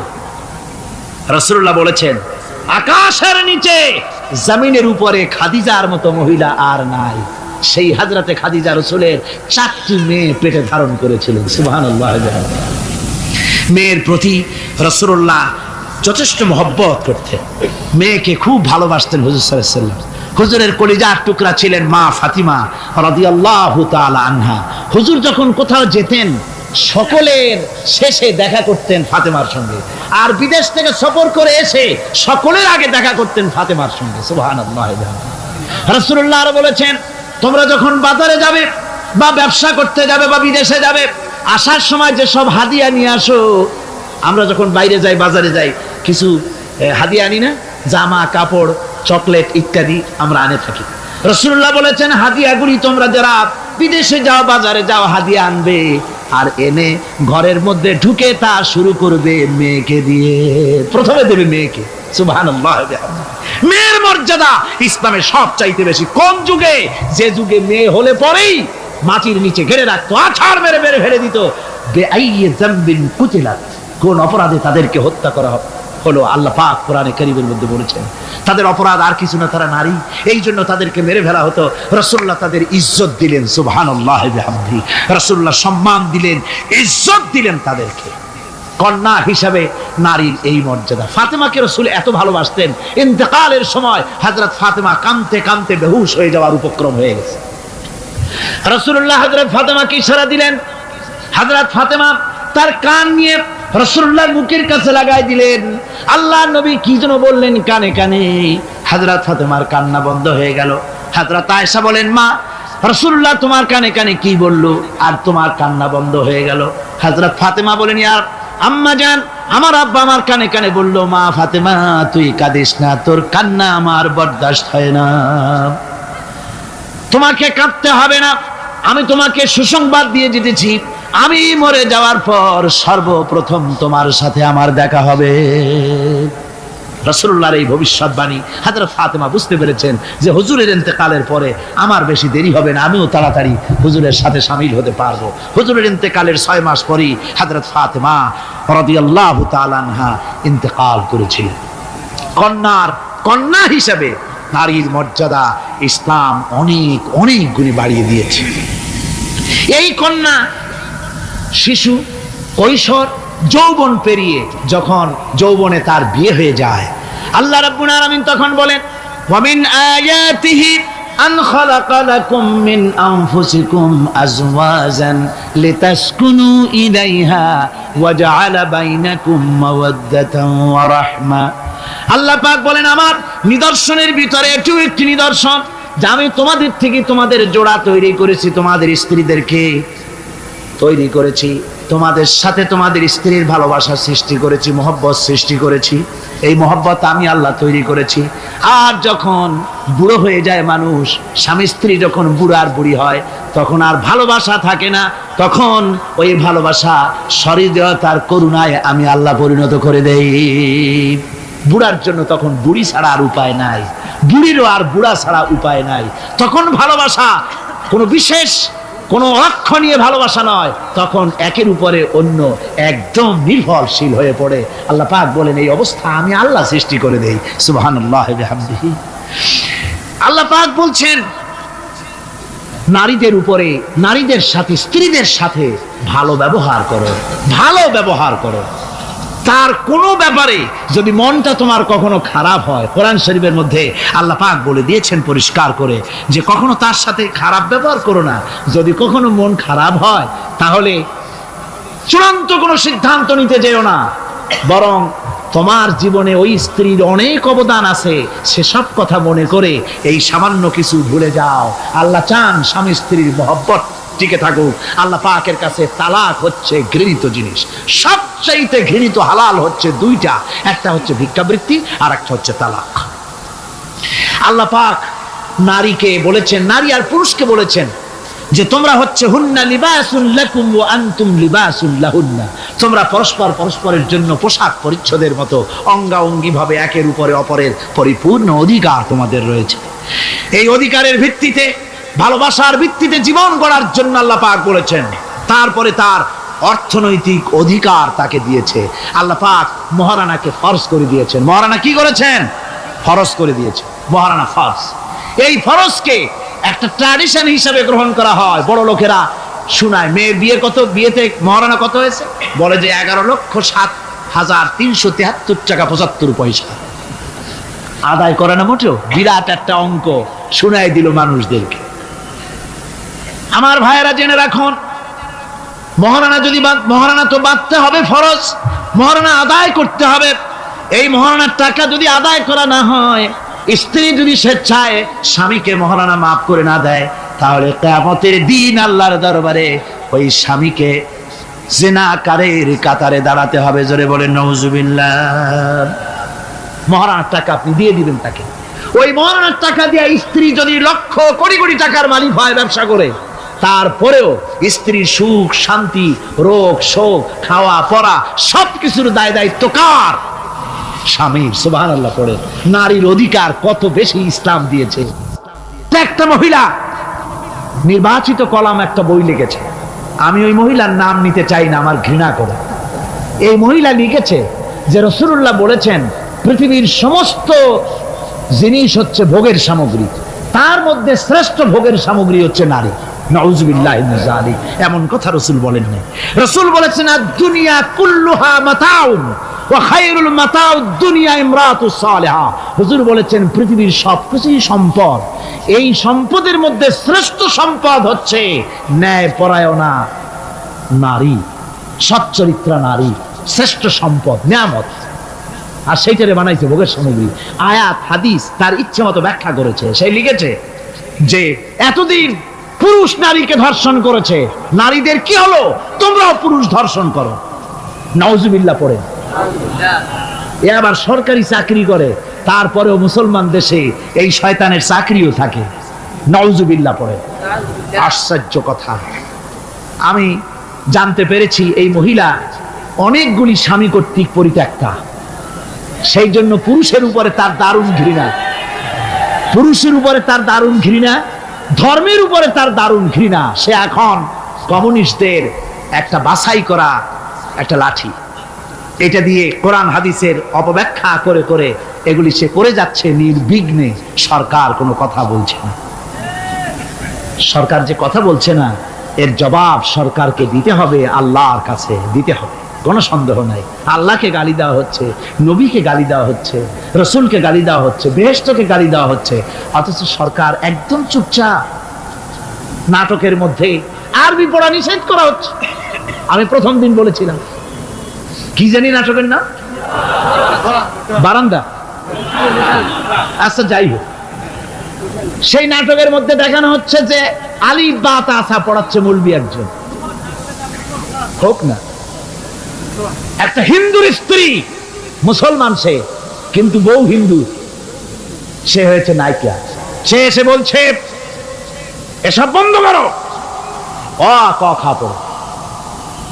এই কথার জাস্টিফিকেশন হতো যদি ছেলেরা এ বি সি ডি পড়তে থাকতো, আর যদি বলা হতো সব বন্ধ কর, অ ক খ পড়, এর একটা যৌক্তিকতা ছিল, ঠিক না? পড়তেছে আলিফ বা তা সব বন্ধ কর, তার মানে কি? আলিফ বা তা হলো কোরআন, এর মানে কি? কোরআন। সুতরাং টেলিভিশনের মাধ্যমে কোরআনকে বন্ধ করার চেষ্টা চালাচ্ছে ভারতের গোলামেরা। সরকার চুপ করে থাকছে, সরকার নীরব। এর জবাব সরকারকে পেতে হবে, এড়াতে পারবেন। সুতরাং বলতেছিলাম, নারীর অধিকার প্রতিষ্ঠিত করেছে ইসলাম। কে করেছে? ইসলাম বলেছে মহারানার টাকা আদায় করে দাও। সেই মহারানার টাকা আদায় করা হলো না, এখন উল্টা, এখন মহারানা আদায় করে পুরুষেরা। সেটার নাম কি? যৌতুক। কন্যা পক্ষের কাছের থেকে যৌতুক নামে কৌতুক করে। ছেলে যখন ম্যাট্রিক পাস করে তখন ছেলের পিতা এতটুকুন হা করে, যখন বিএ পাস করে এতটা করে, যখন এমএ পাস করে ছেলের বাবা তখন হাঙ্গরের মতো এতটা হা করে। যত টাকা খরচ হয়েছে মেয়ের বাপের কাছ থেকে কড়ায় গন্ডায় উসুল করে নেব। তারপরে ছেলে আর মেয়ের বিবাহ ঘটায় দেয়, মাঝখানে ওটারে কি করে? হ্যাঁ, ঘটক। এই ঘটক ঘটকালি করে। অমুকের ছেলে ইঞ্জিনিয়ার, খুব ভালো ছেলে, দারুণ ভালো। বলে কত ভালো? থানায় খুব রিপোর্ট আছে, তাই দেখো। খুব ভালো ছেলে। তা কি লাগবে? কালার টেলিভিশন লাগবে 10টা, তারপরে পাজেরো জিপ লাগবে, 14 লক্ষ টাকা ক্যাশ লাগবে, আবুধাবিতে চাকরি লাগবে, ওয়াশিংটন ডিসিতে বাড়ি করে দেওয়া লাগবে। মানে মেয়ে জন্ম দিয়ে মেয়ের বাপ এমন পাপ করছে যে এইটা চালাতে গিয়া ছেলের বাপেরে তার 14 গোষ্ঠীর স্বাদ মিটাইয়া দিতে হবে। এমন ছোট লোক, এমনই ছোট লোক কন্যার পিতার কাছ থেকে চাইয়ে চাইয়ে আদায় করে নেয়। এর চাইতে ভিক্ষুক, এর চাইতে খয়রাতি, এর চাইতে ছোট লোক আর কেউ হতে পারে না। লজ্জা করা উচিত, শরম করা উচিত, মনে করা উচিত ওই লোক তো তার কলিজার টুকরাটাই আমাকে দিয়ে দিচ্ছে। 16 বছর 20 বছর লালন পালন করে কলিজার টুকরা মেয়েটাই তো আমাকে দিয়ে দিচ্ছে, আবার টেলিভিশন চাই কেন? ঘটক যা কন্ট্রাক্ট করলো যদি তার থেকে কিছু কম হয় বিয়া ভাঙ্গে যায়, তাহলে বোঝা গেল কি মেয়ে বিয়ে করলো না টেলিভিশন বিয়ে করলো? তাহলে মেয়েটে বাদ দিয়ে টেলিভিশন কিনে তাই নিয়ে ঘুমাও। নাউজুবিল্লাহি মিন যালিক। কপাল পোড়া মুসলমান।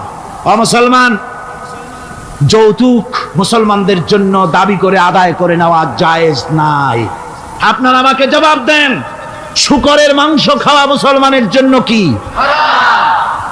পায়খানা খাওয়া মুসলমানের জন্য কি হারাম? মনে রাখুন, শূকরের মাংস আর পায়খানা খাওয়া মুসলমানদের জন্য যেমন হারাম, যৌতুকের একটা সুতা দাবি করে আদায় করা ঠিক সেরকম হারাম। চিটাগং এবং চট্টগ্রামের বাইরের থেকে আগত মুসলমানেরা, আমি জিজ্ঞেস করতে চাই, যাদের ছেলে আছে যৌতুক নামের এই অপদার্থ কৌতুক মানবতার সাথে এই প্রহসন আদায় করে দাবি করে যৌতুকের টাকা গ্রহণ করার মতো শূকরের মাংস পায়খানা আপনারা খাবেন? জোরে বলেন, খাবেন? যারা ছেলের পিতা আছেন, কোরআনের মাহফিলে হাত উঁচু করে আমাকে দেখাতে হবে, কন্যা পক্ষের কাছ থেকে দাবি করে একটা সুতা আদায় করবেন না। কারা তারা? হাত উঁচু করে দেখান, হাত উঁচু করে রাখতে হবে।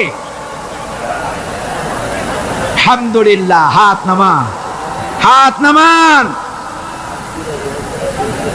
আমি বলেছিলাম ছেলেদের পিতারা হাত তুলবে, কিন্তু বাচ্চা ছেলেরাও হাত তুলে ফেলেছে। অসুবিধা নাই, সব শিশুরা ঘুমিয়ে আছে। কি জানি, লক্ষ পিতা লক্ষ শিশু ঘুমিয়ে আছে। হ্যাঁ, সব শিশুদের অন্তরে। কাজে এই শিশুরাই একদিন পিতা হবে, তখন যেন আল্লাহ এই ওয়াদাটা তাদের মনে করায় দেন। জোরে কোন আমিন, জোরে বলেন আমিন। আপনাদের জানা মতে যদি যৌতুক কেউ আদায় করে টের পান, সালাম দিবেন না, তার সঙ্গে সামাজিক বয়কট করবেন, যেহেতু সে নারী নির্যাতনকারী। ঠিক কিনা বলেন? মা বোনেরা সম্মানের পাত্র, তাদেরকে বিয়ে করবেন সম্মান দিয়ে। আপনি টাকা দিয়ে বিয়ে করবেন, আপনাকে পয়সা দেওয়া হবে কেন? শ্বশুর যদি ইচ্ছে করে আপনাকে একটা কলম দেয়, শেরওয়ানি কাপড় দেয়, এই তো যথেষ্ট। আবার থালাবাটি ঘড়ি দিতে হবে, তুমি কি খয়রাতি? সম্মান থাকা উচিত, পার্সোনালিটি থাকা উচিত। শ্বশুরের টাকা দিয়ে বড়াই করবে, শ্বশুরের টাকা দিয়ে বাড়ি করবা, চাকরি করবা, লজ্জা করে না মুসলমান? নারী জাতির সম্মান আল্লাহ দিয়েছেন। কে দিয়েছেন? স্ত্রীকে রাসূলুল্লাহ কত ভালোবাসতেন। আল্লাহর নবী বলেছেন, আমার কাছে তিনটা জিনিস প্রিয়, একটা হচ্ছে সুগন্ধি, একটা হচ্ছে নামাজ, আর একটা হচ্ছে স্ত্রী। সুবহানাল্লাহ, স্ত্রী আমার কাছে প্রিয়। হুজুর বলেছেন, তোমাদের মধ্যে সেই ব্যক্তি উত্তম যে ব্যক্তি তার স্ত্রীর কাছে উত্তম। আমি আমার স্ত্রীদের কাছে উত্তম ব্যক্তি। সুবহানাল্লাহ। রাসূলুল্লাহ স্ত্রীকে কত ভালোবাসতেন। বিশ্ব নবী রাজনৈতিক কর্মকাণ্ড চালাচ্ছেন, যুদ্ধের দামামা বাজতেছে, চতুর্দিকে কত অশান্তি, সবকিছু চলছে, স্ত্রীর হক আদায় করতে ভুলে যাননি। রাতের বেলায় হযরত আয়েশার বয়স কম, তাকে নিয়ে রাসূলুল্লাহ একটু সুযোগ পেয়েছেন, বলছেন, আয়েশা সব তো ঘুমিয়ে, চলো আমরা একটু দৌড়াই। ওই যে দূরে একটা জিনিস দেখা যায়, দৌড় দাও, দেখি কে আগে যায়। দুজনে দৌড় প্রতিযোগিতা করলেন। দৌড় প্রতিযোগিতায় হযরত আয়েশা ফার্স্ট হলেন, হুজুর পিছনে পড়ে গেলেন। হযরত আয়েশা খুব আনন্দ করলেন যে আপনি কিন্তু আমার সাথে দৌড়ে পারলেন। পরবর্তী কিছু কাল যাওয়ার পর হযরত আয়েশা বলেন, হুজুর আজকে আবার বললেন যে চলো আয়েশা একটু দৌড়াই। হযরত আয়েশা বলছেন যে সেদিনের তুলনায় আমার শরীর একটু, আমি মুটিয়ে গেছি, শরীরটি স্থূল হয়েছে। আমি আজকে দৌড়ালাম কিন্তু পারলাম না, রাসূল আগে চলে গেলেন। আমি হাঁপাতে হাঁপাতে যখন হুজুরের কাছে চলে গেছি, হুজুর তখন মুস্কি হেসে আমাকে বললেন, আয়েশা ওই সেই দিনের জবাব আজকে দিয়ে দিলাম। সুবহানাল্লাহি বিহামদিহি, সুবহানাল্লাহি বিহামদিহি। বিশ্ব নবী কত বড় আদর্শ বিশ্ব মানবতার জন্য। তিনি বলেছেন, আরাফাতের ময়দানে রাসূলুল্লাহ বলেছেন, তোমরা যেমন পড়বে তোমার স্ত্রীদেরকে তেমন পড়াবে, তোমরা যেমন খাবে তোমার স্ত্রীদেরকে তেমন খাওয়াবে। স্ট্যান্ডার্ড মেনটেন করবে। তুমি ভালো দামের কাপড় পরবে, স্ত্রীকে খারাপ দিবে তা নয়। অধিকার দুজনেরই সমান, স্বামী এবং স্ত্রী সমান অধিকার। কিন্তু আমরা তা বুঝতে পারি না, বুঝতে চাই না। আমরা অনেকে মনে করেছি বিয়ে যখন করছি তখন আমি তো নওয়াবজাদা নসরুল্লাহ খান, আর বউ তো কেনা দাসী না, সে কিন্তু দাসী নয়, তার মর্যাদা আছে, তার সম্মান আছে, তার সম্মান আপনাকে দিতে হবে। রাসূলুল্লাহ দিয়েছেন, আপনাকেও দিতে হবে। রান্না বান্না হতে দেরি হয়, কত গালাগালি শুনতে হয় নারীকে। আল্লাহর নবীর স্ত্রী হযরত আয়েশা বলেছেন, আল্লাহর নবী কাজ করে, মানুষের সঙ্গে কথা বলে, রাষ্ট্রীয় দায়িত্ব পালন করে ঘরের ভিতরে সে যখন দেখেছেন রান্না হতে দেরি আছে, রাসূলুল্লাহ বিরক্ত হন নাই, ভ্রু কুঞ্চিত করেন নাই, চোখ মোটা করেন নাই, আমাকে কোনো কথা শোনার নাই, বরং আমার কাছে বসে রান্নায় আমাকে সহযোগিতা করেছেন। সুবহানাল্লাহ। এই হলো আল্লাহর রাসূল, এই হলো বিশ্ব নবী, স্ত্রীর সঙ্গে কি মহব্বত। সুবহানাল্লাহ। হুজুর মহব্বত করতেন স্ত্রীদেরকে। রাসূলুল্লাহর ঘরে দৌলত ছিল না, কিন্তু মহব্বত দিয়ে ভরা ছিল ঘরটা। হুজুরের ঘরে ফ্রিজ নাই, এসি নাই, হুজুরের ঘরে কার্পেট নাই, হুজুরের ঘরের মধ্যে জাজির নাই, তোশক নাই, বড় বড় কম্বল নাই, আরামের কোনো জিনিস নাই, মডার্ন ইকুইপমেন্টস কিচ্ছু নাই, দৌলত নাই, কিন্তু মহব্বত দিয়ে ঘরটা ভরা। হযরত আয়েশা বলেছেন, আমি পানি পান করে, যখন আমি পানি পান করে গ্লাস রেখে দিতাম, আল্লাহর নবী তখন গ্লাসের সেই জায়গায় ঠোঁট লাগাতেন যেখানে আমি ঠোঁট লাগাইয়া পানি পান করেছি। আমি গোশত চিবোতাম, রাসূলুল্লাহ আমার হাত থেকে গোশত টুকরা নিয়া সেই জায়গায় চিবোতেন যেখানে আমি চিবুয়েছি। সুবহানাল্লাহ। আমার ভাইয়েরা, রাসূল তার স্ত্রীদেরকে মহব্বত করতেন, স্ত্রীরাও রাসূলকে মহব্বত করতেন দারুণ ভাবে। একবার হযরত আয়েশা সিদ্দিকা রাদিয়াল্লাহু তাআলা আনহা হুজুরকে গোসল করাতে ছিলেন, মাথার উপরে পানি ঢালতেছেন, হুজুর একটা চোখের উপরে বা একটা তক্তার উপরে বসে আছেন। গোসলের পানির ভিতরে রাসূলুল্লাহ দেখতে পেলেন রক্তের মতো কি যেন প্রবাহিত হয়ে যাচ্ছে। হুজুর জিজ্ঞেস করেন, আয়েশা রে, পানির ভিতরে রক্তের মতো কি দেখা যায়? হযরত আয়েশা বলেন, হুজুর আপনি যখন বসেছিলেন অসতর্ক মুহূর্তে তক্তার নিচে আমার একটা আঙ্গুল পড়েছিল, পায়ের আঙ্গুলটা ফেটে বোধহয় রক্ত বেরোতেছে। রাসূলুল্লাহ তাড়াতাড়ি করে উঠলেন আর ওই আঙ্গুলকে ব্যান্ডেজ করে দিলেন। রাসূলুল্লাহ বললেন, আয়েশা রে, আঙ্গুল ফেটে গেছে, একটু আহাহু পর্যন্ত করলে না, এতক্ষণ তুমি কষ্ট করলে কেন? হযরত আয়েশা বলেন, ইয়া রাসূলুল্লাহ, ওটা তো একটা পায়ের আঙ্গুল, আয়েশার কলিজাটা ফেটে যদি রক্ত বেরোতো রাসূলুল্লাহকে উঠতে বলতে আমি পারতাম না। কি মহব্বত রাসূলের সাথে। হযরত আয়েশা বলেন, হুজুর সাল্লাল্লাহু আলাইহি ওয়াসাল্লাম স্ত্রীদেরকে এত ভালোবাসতেন, আমাদের ঘরে গোশত টোস্ত তেমন রান্না বান্না খুব কম হতো। গোশত রান্না হবে কি, মাসের পর মাস চলে গেছে রাসূলের বাড়িতে, হুজুর স্ত্রীরা বলেছেন আমাদের ঘরে চুলায় আগুন জ্বলে নাই, একটু শুকনা রুটি, একটু শুকনা খেজুর আর একটু পানি খেয়ে আমাদের জীবন চলেছে, এরকমের অবস্থা হয়েছে। তারপরে এই অবস্থা চলেছে, এর মধ্যে যদি কখনো একটু গোশত আসছে, হুজুর যখন ছাগল টাগল ইত্যাদি ছাগল দুম্বা জবাও করেছেন, এই দুম্বার গোশত নিয়ে, ছাগলের গোশত নিয়ে রাসূলুল্লাহ নিজে বেরোতেন। হযরত খাদিজার বান্ধবী কোথায় আছে খুঁজে ওই বান্ধবীর কাছে গোশত পৌঁছে দিয়ে আসতে। হযরত আয়েশা বলেন, একদিন আমার ঘুম ভেঙে গেল, দেখি হুজুর আমার কাছে নাই, গেলেন কোথায়? খুঁজতে খুঁজতে যায় দেখি মসজিদে নববীর ভিতরে হুজুর হাত তুলে বসে আছেন, মোনাজাত করতেছেন। আমি পেছনে গিয়ে হাত তুললাম, আমি শুনতে পাচ্ছি নবীজি দোয়া করছেন, রব্বুল আলামিন কিয়ামতের ময়দানে যেদিন সন্তান তার পিতাকে ভুলে যাবে, মা তার সন্তানকে হারায় ফেলবে, ওই কঠিন হাসরের ময়দানে আমি যেন আমার খাদিজাকে হারাইয়া না যাই। মুনাজাতের শেষে হযরত আয়েশা বলেন, ইয়া রাসূলুল্লাহ, খাদিজার কথা আপনার এত কেন বারবার মনে পড়ে? একটা বুড়িরে বিয়ে করেছিলেন 25 বছর বয়সের সময়, 40 বছর বুড়ি, তার কথা কেন এত মহব্বত আপনার মনে পড়ে? তার থেকে যুবতী মেয়ে, সুন্দরী মেয়েকে আপনার স্ত্রী হিসেবে আপনি পান নাই। হুজুর বলেন, আয়েশা রে, খাদিজার সম্পর্কে এমন কথা তুমি আর বলো না, তোমরা সবাই আমার সুখের দিনের স্ত্রী, আর খাদিজা আমার এমন সময় স্ত্রী ছিল যখন মক্কায় আমার আশ্রয় ছিল না, তামাম মক্কা নগরীতে আমার আশ্রয় ছিল না। খাদিজার সঞ্চিত সমস্ত ধনরাশি ইসলাম কবুল করার পর দুহাতে খাদিজা বিতরণ করে দিয়েছে। হযরত আয়েশা বলেন, হুজুর আমার গোস্তাকি মাফ করে দেন, আমি আর এরকম বলবো না, তবে খাদিজার সম্পর্কে আমার কিছু একটু শুনান। হুজুর বলেন, আয়েশা রে শোনো, গভীর রাত যত রাত হোক না কেন ইসলামের দাওয়াত দিয়ে দিয়ে গভীর রাত্রে আমি যখন বাসায় ফিরেছি, ঘরে এসেছি, দরজায় একটা মাত্র ডাক দিয়েছি, খাদিজা। অমনি দরজা খুলে গেছে। আমি জিজ্ঞেস করেছি, খাদিজা রে, যত রাত্রে আসলাম, যতবার আসলাম, একটা ডাকের বেশি লাগলো না, তুমি কি ঘুমাও না? হযরতে খাদিজা বলেছেন, ইয়া রাসূলুল্লাহ, আমার মনের ভিতরে ভয় থাকে, আল্লাহর রাসূল দ্বীনের খেদমতে বাইরে আছেন, আমি যদি আরামে বিছানায় ঘুমায় থাকি আর নবীজি দরজার কাছে দাঁড়ায় আমারে ডাকাডাকি করবেন, উঠতে যদি দেরি হয়ে যায় নবীজির সঙ্গে বেয়াদবি হয়ে যাবে, এই মনে করে আপনি না আসা পর্যন্ত দরজার সাথে পিঠ লাগাই আমি দাঁড়াইয়া দাঁড়াইয়া ঘুমাই। আমার ভাইরা, হযরতে খাদিজার ইজ্জত স্বয়ং আল্লাহ দিয়েছেন। কে দিয়েছেন?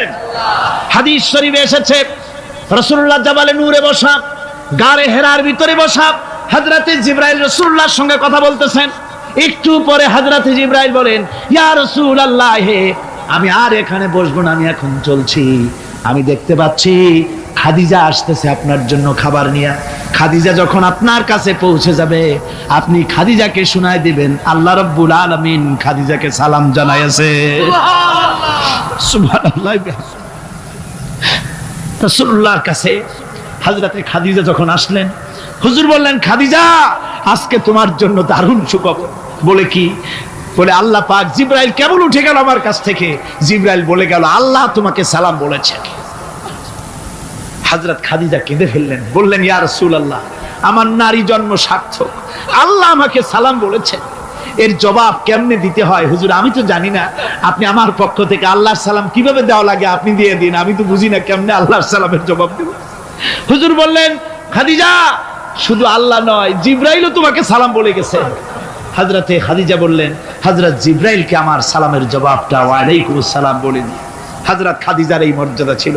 আমার ভাইরা, রাসূল পাক সাল্লাল্লাহু আলাইহি ওয়াসাল্লাম এভাবে মহব্বত করেছেন স্ত্রীদেরকে। সুতরাং স্বামী স্ত্রীর মহব্বত আল্লাহর জান্নাতি নিয়ামত। কি নিয়ামত? যে ঘরের মধ্যে স্বামী স্ত্রীর মধ্যে মিল মহব্বত আছে, এটা বেহেশতের মতো, আর যেখানে মিল মহব্বত নাই, এটা জাহান্নামের মতো। ঠিক কি? সুতরাং মহব্বত করুন, বেশি বেশি স্যাক্রিফাইস করুন, বেশি বেশি স্যাক্রিফাইস করুন। নারীদের ব্যাপারে বলা হয়েছে, পুরুষকে বলা হয়েছে অধিকার আদায় করো, সব ব্যাপারে সমান অধিকার, কিন্তু নারীকে একটা ব্যাপারে বলা হয়েছে, নারী শোনো, পুরুষের মর্যাদা তোমার চাইতে আল্লাহ রাব্বুল আলামিন বেশি দিয়েছেন। আর রিজালু কাওয়ামুনা আলান নিসা, নারীদের উপরে পুরুষের প্রাধান্য আল্লাহ পাক দান করেছেন। একদিন একজন সাহাবী বলেছিলেন, ইয়া রাসূলুল্লাহ, জঙ্গলি উট দেখলাম আপনার পায়ের উপরে সেজদায় পড়ে গেল, আপনি যদি আমাদেরকে অনুমতি দিতেন না, আপনাকে আমরা সেজদা করতাম। আল্লাহর নবী বললেন, মানুষ মানুষকে সেজদা করা, এ পারমিশন যদি আমি দিতাম, তাহলে দুনিয়ার সমস্ত স্ত্রীদেরকে বলতাম তারা যেন তাদের স্বামীকে সেজদা দেয়। স্বামীর মর্যাদা এখানে বেশি। সুতরাং অধিকার সমান, কোনো সন্দেহ নাই, কিন্তু স্বামীর একটা আলাদা মর্যাদা আছে, সেই সম্মানও তাকে দিতে হবে। এরপরে এই সমান অধিকারের ভিত্তিতে স্বামী স্ত্রী চলতে থাকে, মাঝখানে আল্লাহ পাক তাদেরকে সন্তান দান করেন। আল্লাহ তাদেরকে, নারীকে লেখাপড়ার অধিকার দিয়েছেন, ইসলাম তাকে লেখাপড়ার অধিকার দিয়েছে, শিক্ষার অধিকার দিয়েছে। হযরত আয়েশা সিদ্দিকা রাদিয়াল্লাহু তাআলা আনহা শিক্ষয়িত্রী ছিলেন, হাফেজা ছিলেন, হাদিসের হাফেজা ছিলেন, কোরআনের হাফেজা ছিলেন, হাজার হাজার সাহাবায়ে কেরামদের তিনি ওস্তাদ ছিলেন। সুবহানাল্লাহ।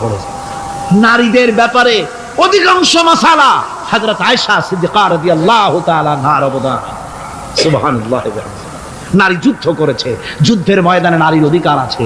নারী চাকরি করতে পারবে, নারী ব্যবসা করতে পারবে, নারী লেখাপড়া করতে পারবে, নারী সেনাবাহিনীতে যেতে পারবে, নারী সব করতে পারবে, কিন্তু পর্দার মাধ্যমে। কিসের মাধ্যমে?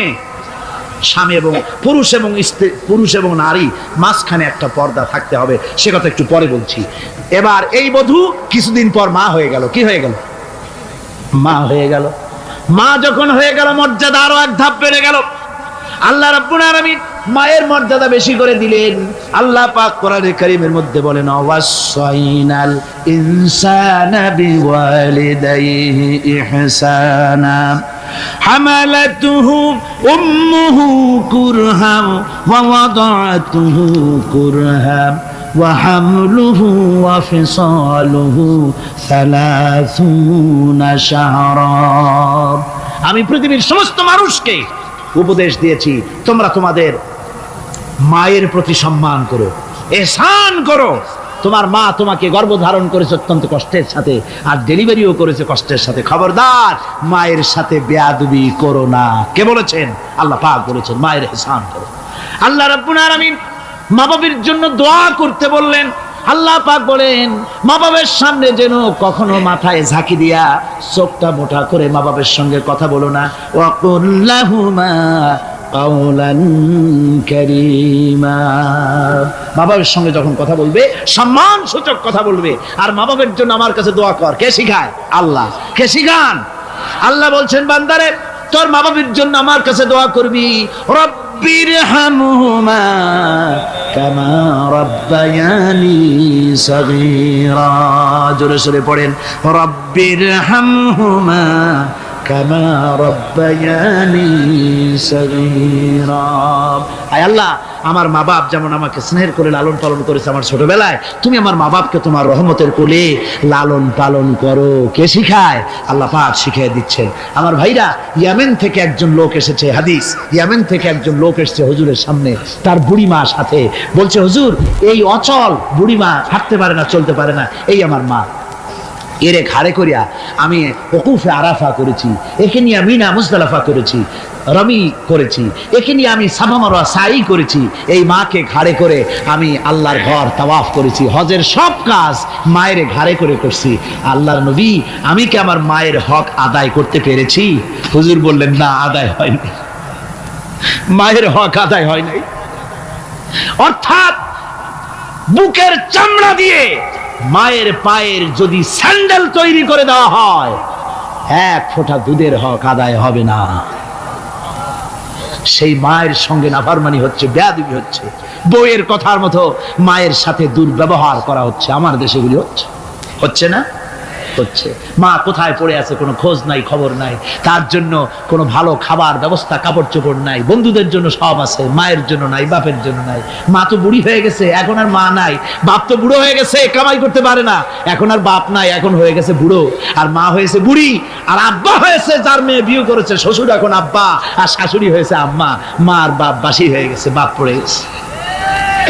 আমার বন্ধুগণ শুনে রাখুন, আল্লাহর নবী বলেছেন তিনজনের দোয়া আল্লাহর কাছে অব্যর্থভাবে কবুল হয়ে যায়। মুস্তাজাবুদ দাওয়াত তিনজন। মুসাফিরের দোয়া কবুল হয়, মজলুমের দোয়া কবুল হয়, আর মা বাপ যদি সন্তানের জন্য দোয়া করে অবশ্যই সে দোয়া আল্লাহর দরবারে মঞ্জুর হয়ে যায়। সুতরাং মা বাপের খেদমত করতে হবে, মহব্বত করতে হবে। আমি মা বোনদের বলতে চাই, আমার মা বোনেরা পর্দার আড়ালে বসে আপনারা যারা ওয়াজ শুনছেন ভালো করে শুনুন। আমরা পুরুষ, আমাদের পায়ের তলে জুতা। পুরুষের পায়ের তলে কি? জুতা। আপনারা নারী, আপনাদের পায়ের তলে আল্লাহর জান্নাত। জোরে কোন সুবহানাল্লাহ, জোরে বলেন সুবহানাল্লাহ। ও নারী, ও মহিলা, তোমাদের সম্মান আল্লাহ কোথায় তুলে দিল? পুরুষের পায়ের তলে জুতা, তুমি নারী, তোমার পায়ের তলে আল্লাহর বেহেশত। আল জান্নাতু তাহতা আকদামিন মুহাত। মায়ের পায়ের তলে আল্লাহর বেহেশত। সুবহানাল্লাহ পড়েন, সুবহানাল্লাহ পড়েন। আল্লাহ রাসূল বলেছেন, মা বাপ যদি, বুখারী শরীফের হাদিস, মা বাপ যদি অসন্তুষ্ট হয় আল্লাহ অসন্তুষ্ট হয়ে যান, মা বাপ সন্তুষ্ট হন আল্লাহ সন্তুষ্ট হয়ে যান। সুবহানাল্লাহ।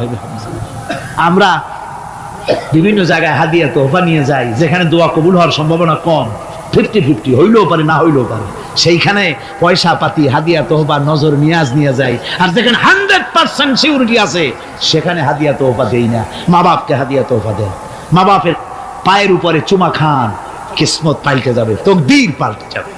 মা বাপকে ভালোবাসুন। সুতরাং মায়ের মহব্বত, মাকে আল্লাহ পাক এভাবে মহব্বত তাকে সম্মান দিয়েছেন। নারী কন্যা হিসেবে, বধূ হিসেবে, মাতা হিসেবে তার মর্যাদা সবচেয়ে বেশি। এরপরে বলবো পর্দার কথা। আমার মা বোনেরা, আল্লাহ রাব্বুল আলামিন মহিলাদেরকে বলেছেন, পুরুষদেরকে বলেছেন, কুল্লিল মুমিনিনা ইয়াগুদ্দু মিন আবসারিহিম। ও নবী, মুমিন পুরুষদেরকে বলে দেন তারা যেন তাদের চক্ষুকে পরনারী থেকে নিম্নগামী রাখে। আর মহিলাদেরকে বলা হয়েছে কুল্লিল মুমিনাতি ইয়াগুদুনা মিন আবসারিহিন্না। ও মুমিনা মহিলারা, তোমরা যেন তোমাদের চক্ষুকে পর পুরুষ থেকে যেন নিম্নগামী রাখো। এটা আল্লাহর হুকুম। কার হুকুম? আল্লাহর হুকুম। পর্দায় থাকতে আল্লাহ বলেছেন, আল্লাহ পাক বলেছেন ওয়াকারনা ফি বুয়ুতিকুন্না ওয়ালা তাবাররাজনা তাবাররুজাল জাহিলিয়াতুল উলা। খবরদার, তোমরা জাহালাতের যুগের মতো ঠাক ঠমক নিয়ে চলাফেরা করো না, তোমরা মানুষকে তোমাদের সৌন্দর্য বিকশিত করে দেখায়ও না। কোরআনে কারিমে সূরা নূরে বলা হয়েছে প্রত্যেকটি বয়সপ্রাপ্ত নারী এমন একটা চাদর পরবে যে চাদর পরলে তার মাথা, তার গলা, তার বুকটা ঢেকে যাবে। এরকম একটা চাদর পরা ইসলাম কি করেছে? ফরজ করে দিয়েছে। আল্লাহ পাক ফরজ করেছেন। কি করেছেন? ফরজ করে দিয়েছেন। মা বোনেরা, আপনারা মেহেরবানি করে এমন একটা চাদর পরবেন। আজকাল ওড়না আছে ঠিকই, কিন্তু ওড়না যে অর্থে ব্যবহার করতে বলা হয়েছে ওই অর্থে নাই। এখন ওড়না মেয়েরা অনেক ক্ষেত্রে মাফলারের মতো গলায় ঝুলাই রাখে, গামছার মতো ঝুলাই রাখে, এরকমের জন্য ওড়না ব্যবহার করতে বলা হয় নাই। ওড়না হলো মাথাটা, গলাটা, বুকটা ঢেকে যায় এবং একটু পুরু হতে হবে। পাতলা মশারির তেনা দিয়া ওড়না বানাইলে হবে না, সেটা একটু পুরু হতে হবে, শালীন হতে হবে, মার্জিত হতে হবে। আমি একটি কথা আপনাদের বলি, এই বাংলাদেশে আজ পর্যন্ত যত নারীর মুখে অ্যাসিড পড়েছে, অ্যাসিড পড়ে নাই নারীর মুখে? বখাটে ছেলে যুবতী মেয়ের উপরে আকৃষ্ট হয়ে তাকে বিয়ের প্রস্তাব দিয়েছে বা কুপ্রস্তাব দিয়েছে, সে প্রত্যাখ্যান করেছে, পরে তার মনের ঝাল মিটাবার জন্য মুখে অ্যাসিড মারছে। আপনারা বলেন এমন কোন ঘটনা জানেন কিনা যে বোরখা পরিহিতা কোনো মেয়ের মুখে অ্যাসিড পড়েছে? জানা আছে কিনা আপনাদের? না, বলতে পারবেন না। বোরখা পরা মেয়েদের উপর এগুলি হয় নাই। কারণ হলো সে আল্লাহর হুকুম রক্ষা করেছে। যে বোরখা পরেছে, চাদর পরেছে, সে কার হুকুম রক্ষা করেছে? ওই মহিলা আল্লাহর হুকুম রক্ষা করেছে। এবার আল্লাহর দায়িত্ব হয়েছে তার শরীর, তার ইজ্জতকে হেফাজত করা। মেয়েরা যদি ঠোঁটে রং লাগায়া মাথার চুল খোলা রেখে রাস্তায় ঘোরে, রিকশাওয়ালা পর্যন্ত ডাকে ভাবি সাহেবা, দোকানে গেলে দোকানদার কয় আপা, আর যদি বোরখা পরা থাকে যে দেখে সেই কয় খালাম্মা, চাচি আম্মা, সম্মান করে কথা বলে। ঠিক কিনা কর? সুতরাং আমার মা বোনের, আপনাদের সম্মান আপনারা বজায় রাখুন, আপনার মেয়েদের মর্যাদা আপনারা বাড়ান। আপনারা হচ্ছেন হযরতে খাদিজার উত্তরসূরি, সুমাইয়ার উত্তরসূরি, হযরতে খাওলার উত্তরসূরি, হযরতে আয়েশার উত্তরসূরি। এই বাংলার জমিনে আপনাদেরকে জিহাদের ময়দানে আসতে হবে ইনশাআল্লাহ। সবাই বলেন ইনশাআল্লাহ। পুরুষের পাশাপাশি বাংলাদেশেও মহিলারা বোরখা পরিহিতা হয়ে আল্লাহর দ্বীন কায়েমের জন্য যদি প্রয়োজন হয়, হাজার হাজার মহিলা রাস্তায় মিছিলে বের হবে ইনশাআল্লাহ। সময় আসতেছে, তরুণ, যুবক, মা বোন সবাইকে এই জিহাদে অংশগ্রহণ করতে হবে। এখন আমি মা বোনদেরকে কয়েকটা দায়িত্ব দিচ্ছি। শুধু ওয়াজ শুনলে তো হবে না, কিছু দায়িত্ব পালন করতে হবে। সে দায়িত্বটা হচ্ছে এই যে আপনারা আপনাদের সংসারটাকে ইসলামের দুর্গ বানান। সমাজে তো ইসলাম সব জায়গায় নাই, আপনার ঘরটাকে ইসলামের দুর্গ বানান। স্বামী স্ত্রীর আচরণে চলাফেরায় যেন সন্তানরা তৈরি হতে পারে, 1 নম্বর কথা। 2 নম্বরের কথা, সন্তানদেরকে ভালো নাম রাখুন। আজকাল কিন্তু ভালো নাম লুপ্ত হয়ে গেছে। এখন বাংলা নাম বেশি পছন্দ হচ্ছে, আরবি নাম বাদ। এখন বাংলা নাম কি? বাংলা নাম হচ্ছে আকাশ হোসেন, বাতাস আলী, তারপরে সাগর খাতুন, সৈকত বেগম ইত্যাদি, বিপুল, এই সব নাম হয়েছে এই বাংলা নাম। এর কোনো অর্থ নাই। বাংলা নাম আপনার সন্তানদেরকে রাখবেন না। মুসলমানরা নাম রাখবে আরবি নাম। কি নাম? আরবি নাম এবং অর্থবহ নাম। আলেমদের কাছে জিজ্ঞেস করে নাম রাখবেন। আরবি আন্দাজে রাখেন না। একজনে তার মেয়ের নাম রাখছে, শুনলাম মেয়ের নাম রাখছে তুকাজ্জেবান। হ্যাঁ, তাই আমি বললাম ভাই তুকাজ্জেবান নাম রাখলেন কেন? কয় যে কোরআন শরীফে দেখলাম তুকাজ্জেবান রে আল্লাহ খুব ভালোবাসে, সূরা আর রহমানে 33 বার এই নামটা আল্লাহ নিছে, সেই জন্য মহব্বত করে তুকাজ্জেবান নাম রাখছি মেয়ের। দেখেন কথা। কুয়েতে একবার এয়ারপোর্টে নাম নিয়ে খুব হাসাহাসি হলো। পাসপোর্টে বাংলাদেশিদের নাম, একজনের নাম হচ্ছে জামাল মিয়া আর বাপের নাম তরিক মিয়া। পুলিশেরা হাসতেছে, লোকেরা জিজ্ঞেস করলো কি ব্যাপার। তো আসলে ব্যাপারটা ধরা পড়লো, জামাল মিয়া, বাপের নাম তরিক মিয়া। তো জামাল হচ্ছে উট আর মিয়া মানে 100। জামাল মিয়া মানে 100 উট, আর তরিক মিয়া, তরিক মানে রাস্তা, মিয়া মানে 100।